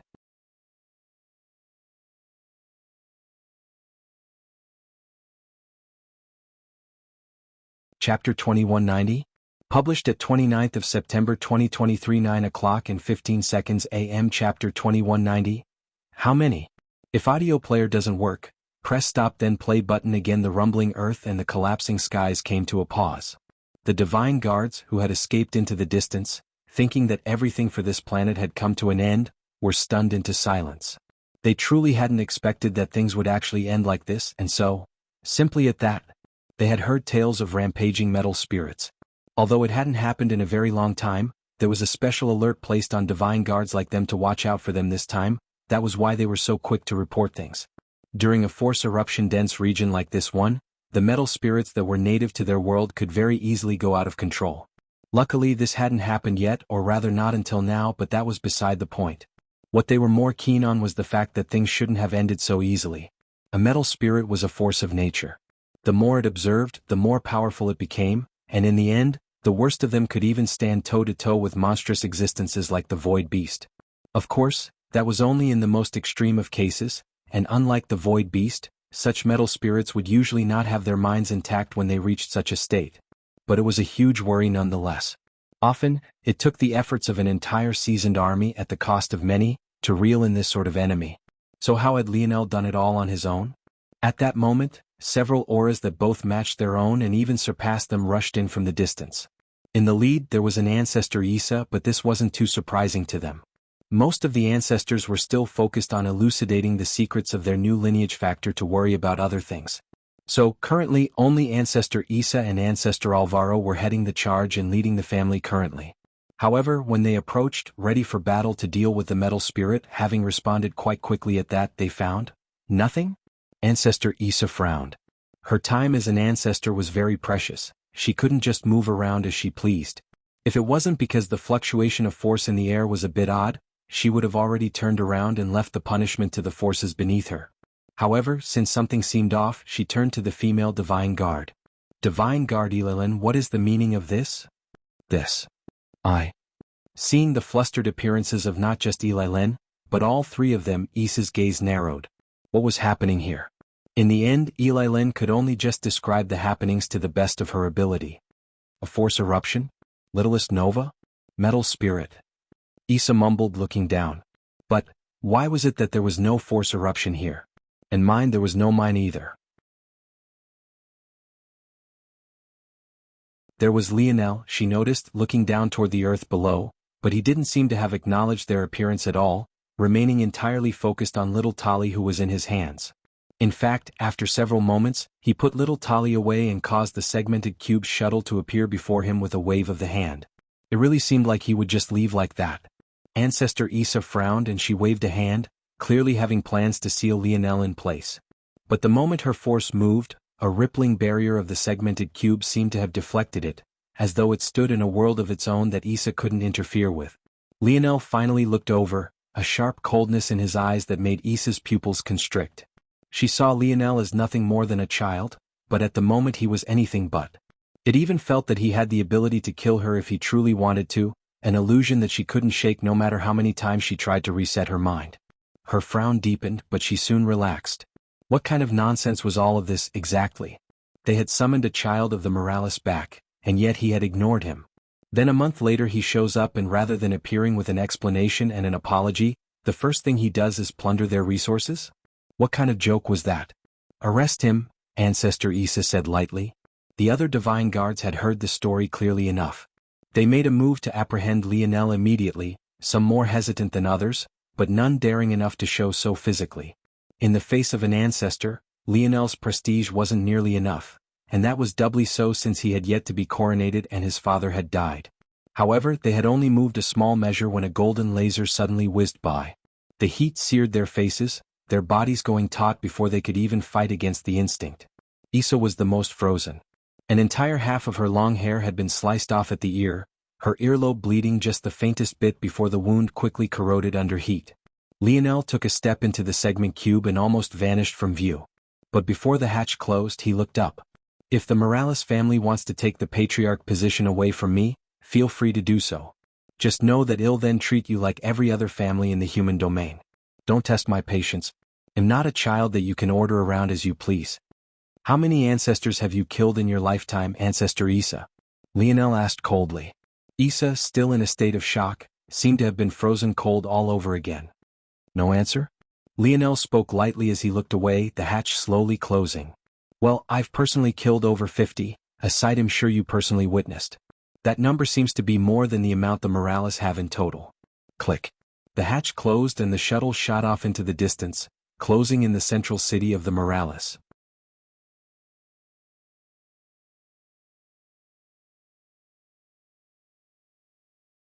Chapter 2191. Published at 29th of September 2023 9 o'clock and 13 seconds AM. Chapter 2191. His own. If audio player doesn't work, press stop then play button again. A silence fell over the skies. The divine guards didn't dare to look toward Issa. They didn't dare to disrespect an ancestor, but Lionel's words couldn't help but echo in their ears again and again, sinking into the psyches and rewriting what they had come to know. The images of Lionel forcing the souls of ancestors to rise and the slaughter of the invader ancestors replayed in their minds. It felt as though they had conveniently forgotten this had happened, or maybe it was that it had seemed too far and out of the norm that it was easy to ignore it as though it had never happened at all. It was hard to rewire their minds, to understand that dimensional strength wasn't just everything they could see on the surface. It probably also didn't help that they all came from Spear Domain faction. The Morales had two main factions. Only the heirs were born with both of their lineage factors, so often from birth, people were separated into two main camps, those born with the Metal Synergy bloodline, and those born with the Spear Domain bloodline. The Morales had some clashes in philosophy and culture as a result of this, and they of the Divine Guards, all born with the Spear Domain bloodline, valued personal strength over everything. Seeing Velasco strike down that entity with a single spear strike was something they could see, something they could feel. But Lionel's soul-controlling abilities and scheming nature was something that they were less accepting of. This was something that was deeply ingrained, something they weren't even consciously aware of, and they actually managed to expunge something so significant from their minds. However, no matter how much they wanted to ignore it, no matter what kind of biases they had, when it was laid out before them like this, it was absolutely impossible to ignore. Ancestor Issa's expression was frighteningly dark, but she didn't say anything. She wasn't a fool. She remembered quite clearly what Lionel had done. It might have very well been part of the reason she had sent others forward first. Lionel's weakness was all too obvious. He needed to kill an ancestor first before he had the strength and power of one. The second weakness was that in order to kill one he needed to rely on a starship. These were two things that could be easily exploited, or so she thought. Where had that laser come from? She had already scanned the area. Could it be that it came from the shuttle? This would be extremely troublesome. There had never been a patriarch of the Morales family that didn't have fear and adulation for the ancestors. If he couldn't be controlled, Issa didn't know if there was any recourse for this sort of situation. The only solution she could see was staying in this current martial law state, that way the greatest power would remain in the hands of the ancestors. The rules placed her in the right. But what did you do with someone who had no care for them? This was more than just a little troubling. Third Nova. Ancestors, Issa thought, her gaze flickering. Return, she commanded. You three report back and be reassigned. There's no longer a force eruption here. Usually in such a situation the leader might say something about keeping this matter a secret, but Issa said no such thing. Simply taking a step and vanishing before all of their eyes. The Morales capital city was bustling, even more so than usual. Due to the evacuation, the concentration of individuals in this solar system had reached its peak. Usually the population would be far more spread out, but that obviously wasn't the case now. The result was these cities being far denser and more populated than ever before. Looking at the state of things, one would never guess that the Morales were in a state of high alert. It could be said that Ancestor Issa and Ancestor Alvaro had both done an excellent job. At the very least, they had their own reasons for trusting their own personal strength and experience over Lionel. This move made it possible to use the whole of the Morales territory as a battlefield if it came to it, and in all likelihood, the reverberations of any war that did happen would likely never reach this place. This was the power of a large family. Lionel zipped through the air, moving too fast for most to catch even a trace of him, but there was one person who didn't fall into such a category. Unfortunately, even he was too slow to react. Lionel's shuttle landed right before the grandest building of the Morales, a majestic building visible even from orbit. It was thousands of kilometers tall and easily just as deep. It could be said that the entire planet was co-opted for the sake of this building, and it was also the location that carried the only entrance to the Morales Holy Land, and it was also the location where Lionel's coronation would take place. Stepping out from his shuttle, Lionel's aura was towering. Familiar robes of violet and gold wrapped around his body, his every step causing the planet to quake as though he was announcing his arrival. His king's might aura rose from his body, the image of a man rising taller than even the building before him appearing to his back. It seemed to be similar to the manifestation of the four great families, and yet oh so different at the same time. Lionel came to a stop as Ancestor Alvaro finally caught up, rushing out from the building. But it soon became obvious that Lionel hadn't stopped for him at all, rather, he had stopped so that he could raise his hands. The manifestation to his back moved at the same time, its hands rising as well and a powerful tremor shooting through the territory of the Morales. The constellation of the Morales appeared once more, each individual star shifting and changing until their colors too radiated a blinding violet. Boom. A rippling wave of force surged, starting with Lionel from the center and rushing outward until it reached the very edge of the Morales territory. Lionel slowly lowered his hands, the constellation from above shimmering as beams of light descended, landing upon his body. Without even his personal effort, his bronze aura manifested, his halo appearing above his head and slowly turning into a pulsing crown. Whether the Morales wanted it or not, this territory was his. He waved a hand and an ancestor hidden deep within Morales territory shuddered. A blinding light came out from their chest, the ancient world spirit of the Morales shaking out of their control and soaring through the layers of the Morales Holy Land and piercing toward Lionel. Lionel opened up his palm and the world spirit landed gently within. It obediently bobbed within Lionel's hand, somewhat intelligent and yet somewhat not. It wasn't exactly what Lionel had expected if a world spirit could choose its own owner, so why was this one so dull? Then, he seemed to understand.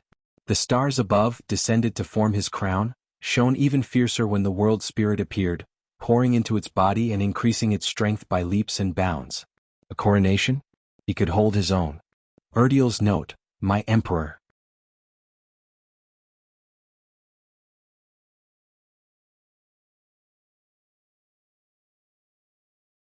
Chapter 2192. Published at 29th of September 2023 9 o'clock and 12 seconds AM. Chapter 2192. A better idea if audio player doesn't work, press stop then play button again. When a world entered a state of and their metamorphosis began, a world spirit would be born. Upon the birth of the world spirit, a world would make a bet on a certain group of youths and bless them, allowing them the chance to enter zones and fight for the right to earn a piece of the world spirit. Of course, in this case the world spirit would be split into four. On Earth, for whatever reason, the world spirit was awoken ahead of time and it chose to take on Lionel's mother as its host. As such, it never split into four. Of course, the reason for the usual choice of the world spirit was quite obvious. It wanted to select a group of talented youths to fight for hegemony over the budding world. These four youths would usually establish families or organizations that would carry a great deal of influence through the history of the world. Sometimes, these organizations and families would be defeated one by one, leaving just one hegemony, much like what had occurred in the case of the Morales. Or in many cases the world spirit would remain in 2, 3 or 4 pieces, controlled by several powers. This was what had happened in the case of the Three-Pillar Sector, the former stomping grounds of the Luxnix family, the Viola family and company.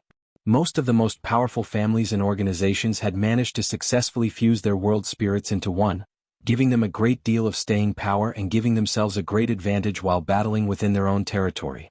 It could be said that a large part of why the other families were still hesitant to take action against the Morales was precisely because of this.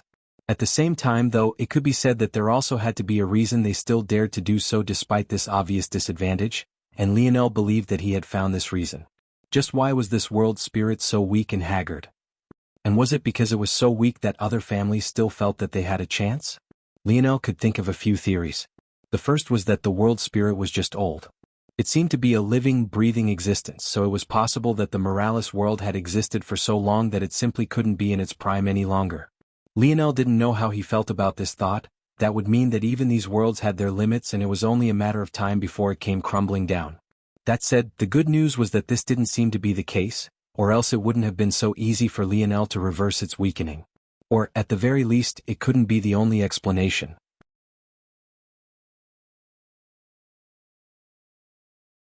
The second thought he had, and the one he felt had more of a chance to have at least a kernel of truth, had to do with what the Morales had likely gone through to fuse the world spirits in the first place. The Morales were a family of crafters, who knew if they had the ability to restrict or curse their own world spirit. He wasn't sure. Maybe in order to deal with their competitors in the past, the Morales had dealt a blow to their world spirit that they had not found a method to reverse in all these years. Then there was the third reason: control. Lionel had read all of the research papers of the Void Library, and among maybe the most researched phenomena was none other than the world spirit. As such, when it came to understanding the rules of world spirits and how they functioned, Lionel was likely among the very best. Due to this, he knew that it was very well a possibility that a world spirit could reach the end of its lifespan and a world could die along with it. However, he also knew quite well what happened after the owner of a world spirit died. When this happened, a world spirit would simply choose another person. Most often, this person would have some relation to the person that died, but it wasn't a 100% certainty. There had certainly been examples in the past of prominent families losing their world spirit to smaller existences of their world, but it was usually a simple matter to retrieve it. However, what if it wasn't? Or, what if those that controlled the world spirit only wanted to see it fall into the hands of very specific members of even their own family? This was where the theories of control came into being, and almost all of them necessitated the weakening of a world spirit and the lulling into a state of dullness and stupidity that could be easily manipulated. Of the three theories Lionel had thought of, it was possible that each one had a small kernel of truth to it, but there was no doubt that this one was the most likely to be 100% true. But it didn't matter now. The world spirit was in his hands, but he also had no intention of keeping it for himself. Like he had said, he had read all the research papers there were to have on world spirits, all of the cumulative thoughts and understandings of countless generations of people. Plus, he had wise Star Order and Anastasia to test his understanding with. So he had an even better use for this new and improved world spirit. Before Ancestor Alvaro could even say a word, Lionel squeezed his palm lightly, condensing the world spirit into its purest form and then tossing it into the air. The world spirit shot out like a ball from a cannon, roaring into the air and suddenly becoming like another star in the skies. But then it dispersed, spreading out wildly and fusing into the Morales constellation. At that moment, every Morales in the territory suddenly felt a mysterious power coursing through their veins, feeling far more powerful now than they had ever felt before.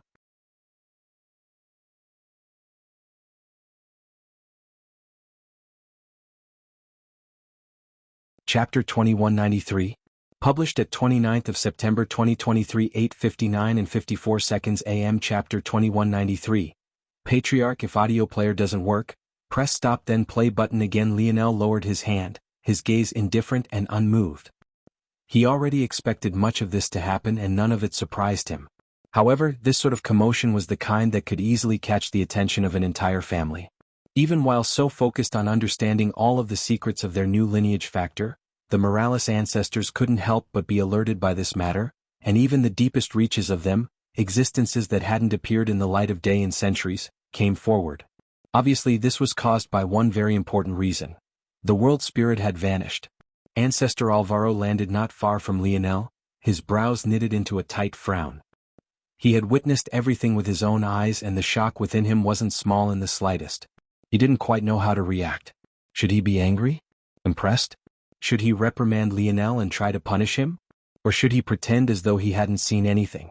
But the problem with the latter choice was that there was simply no way that others would let it slide, and it seemed even less likely that Lionel just planned to leave things as is and stop causing these things to happen. Littlest N. Gather the various elders and ancestors of the family. I have some things I need to say. I will make some things clear first though. This is the one and only chance that I'm giving the Morales, and for no other reason than the fact half of my blood comes from here. If it was another family that cowered in their own dens while others fought for the safety of the human race, there would be no negotiations at all. Lionel walked by Ancestor Alvaro, leaving him far too stunned to speak. He in one part couldn't believe that a junior was talking to him like this, but on the other hand he didn't quite know how to refute. Staying here and adding to their fortifications seemed like the obvious and natural thing to do, but when he heard Lionel describe it as a cowardly act, his old face became a bit red. The Morales were naturally straightforward and valiant people. They knew what it meant to be brave and what it meant to lead a battle with the tip of your spears. It should have naturally been they who were among the strongest humans who led the forefront of the battle. Instead, though, the human army had been made up of juniors and a hodgepodge of geniuses from lesser families that had worked their way up to the pinnacle of the seventh dimension. Not a single of the human domain's most prominent families had appeared, and it seemed that they had taken the fact that Lionel had repelled the invaders for granted. But what else was new? Lionel reversed the entrapment of countless geniuses in the Cataclysm Zone, saving the hopes of countless families, and yet this seemed to have been forgotten. He had become the patriarch apparent of the Morales family, completing a shocking feat and defeating seventh-dimensional geniuses while only being in the sixth. And yet this seemed to have been forgotten. He had killed dozens of enemy ancestors, he had crushed the scourge of the human domain, he had wiped out threat after threat, and yet this had been forgotten. And why exactly? Because he was too young? Because his feats were too ridiculous? Because it was easier to accept the status quo? Because others felt that he was too arrogant? Or maybe it was because they felt they could do with him as they pleased now that his father was dead.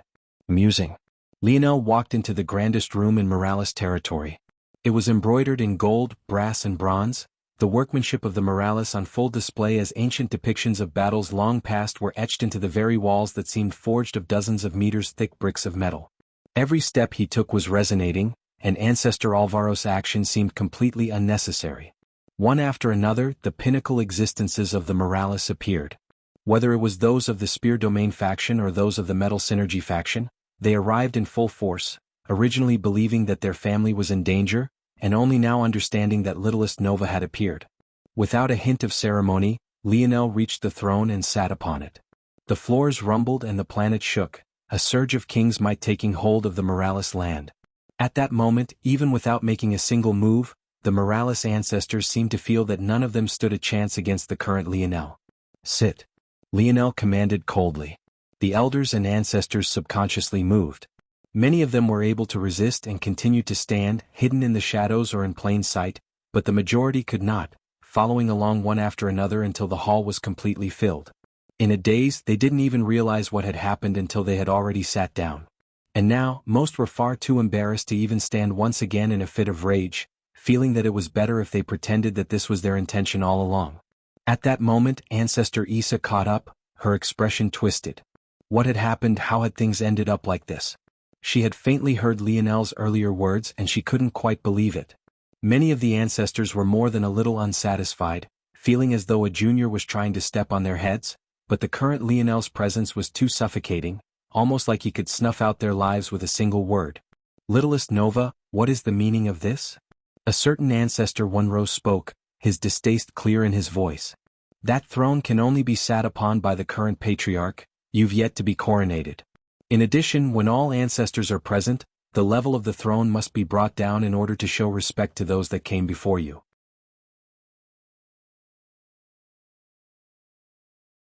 There are several here who've served as patriarch before. You aren't the first and you won't be the last. Are you finished? Ancestor Wenro froze. Now, I have some things I would like an explanation for.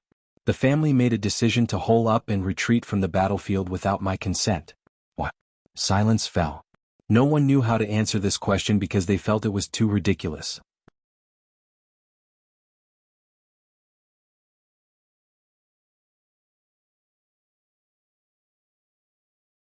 Chapter 2194. Published at 29th of September 2023 8:59 and 52 seconds AM. Chapter 2194. Overlord, if audio player doesn't work, press stop then play button again. Lionel didn't seem to pick up on the reaction of his elders. He sat on his throne stoically, his eyes even partially closed. It didn't seem like he cared at all about their response, and yet he didn't say a word after. It was as though he was just fine with the silence, just fine with letting this sort of atmosphere brew and breed, just fine with allowing the pressure to slowly and steadily rise, pressing down upon the shoulders of these ancestors in a way they had simply never experienced before. The silence was deafening and persistent. Many thought that Lionel would eventually fold, but eventually it looked as though he was simply taking a nap, his aura dormant, rumbling like a sleeping dragon. Eventually, it was Ancestor Alvaro, the very one who had witnessed this process from start to finish, that spoke. The others were aware that something big had happened, but they had no idea just how big it was. However, even Alvaro never guessed that he wouldn't be able to speak. An aura the likes of which these ancestors had never felt before descended. The expressions of several changed, as though waiting for an oncoming enemy. But those that were in the know and recognized this aura all too well felt their faces go pale. Just what had occurred for this individual to be stirred? The most senior of the ancestors was Ancestor Hito, or so it seemed to be so on the surface. The truth was that the true depth of a large family's prowess was more than even deeper than most of their upper echelon knew, let alone outsiders.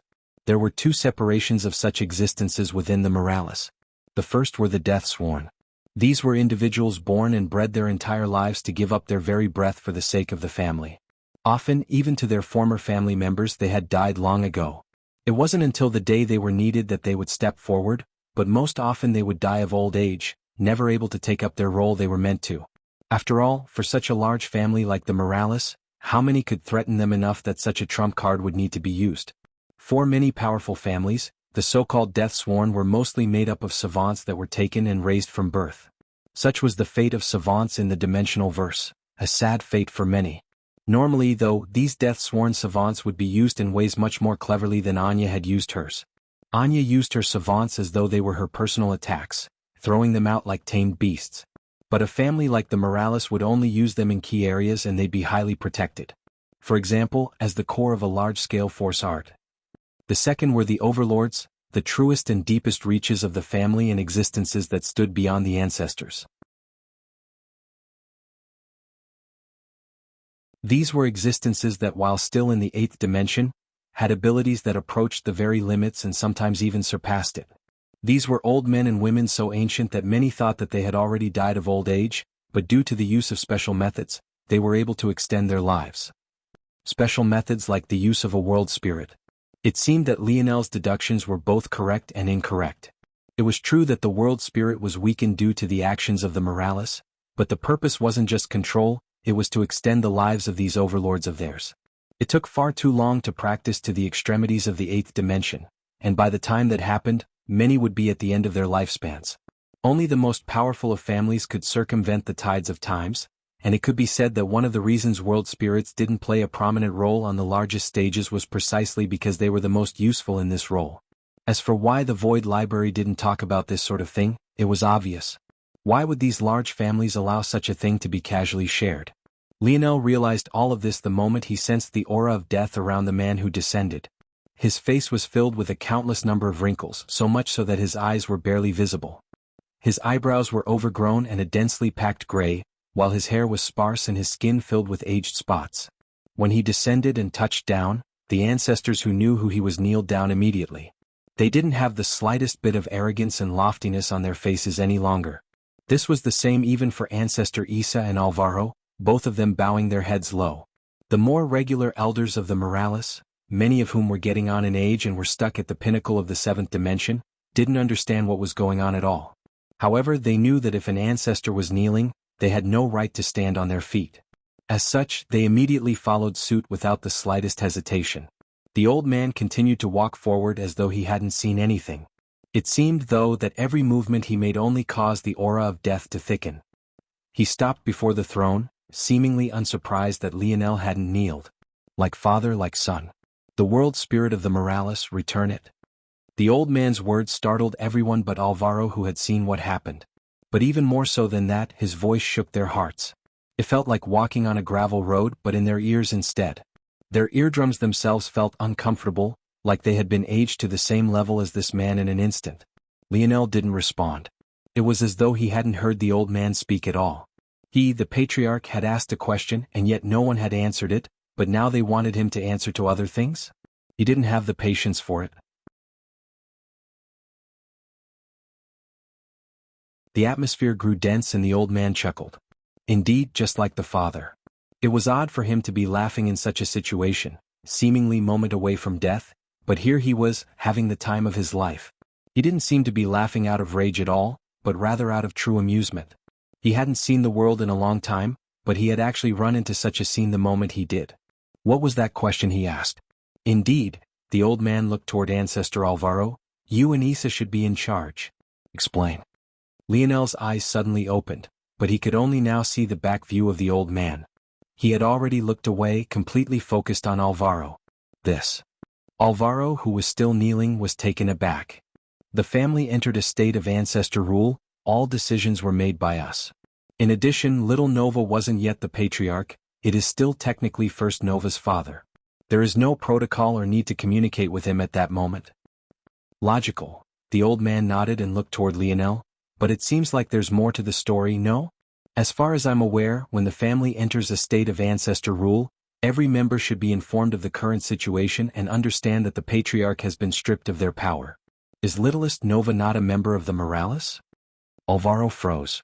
This was true, but back then they had felt that Lionel was a bit too arrogant and they could feel his ambition seeping through, especially when he refused their order to release Third Nova. As such, they had thought of teaching him a small lesson. The only purpose was to show him how well the Morales family functioned without him, nothing more, nothing less. What they hadn't expected was for this to come back and bite them like this. They didn't know what the Overlord was trying to do, but wasn't this a bit too biased? If he really wanted the world spirit from Lionel, couldn't he just snatch it back? Why did an Overlord have to say so many words?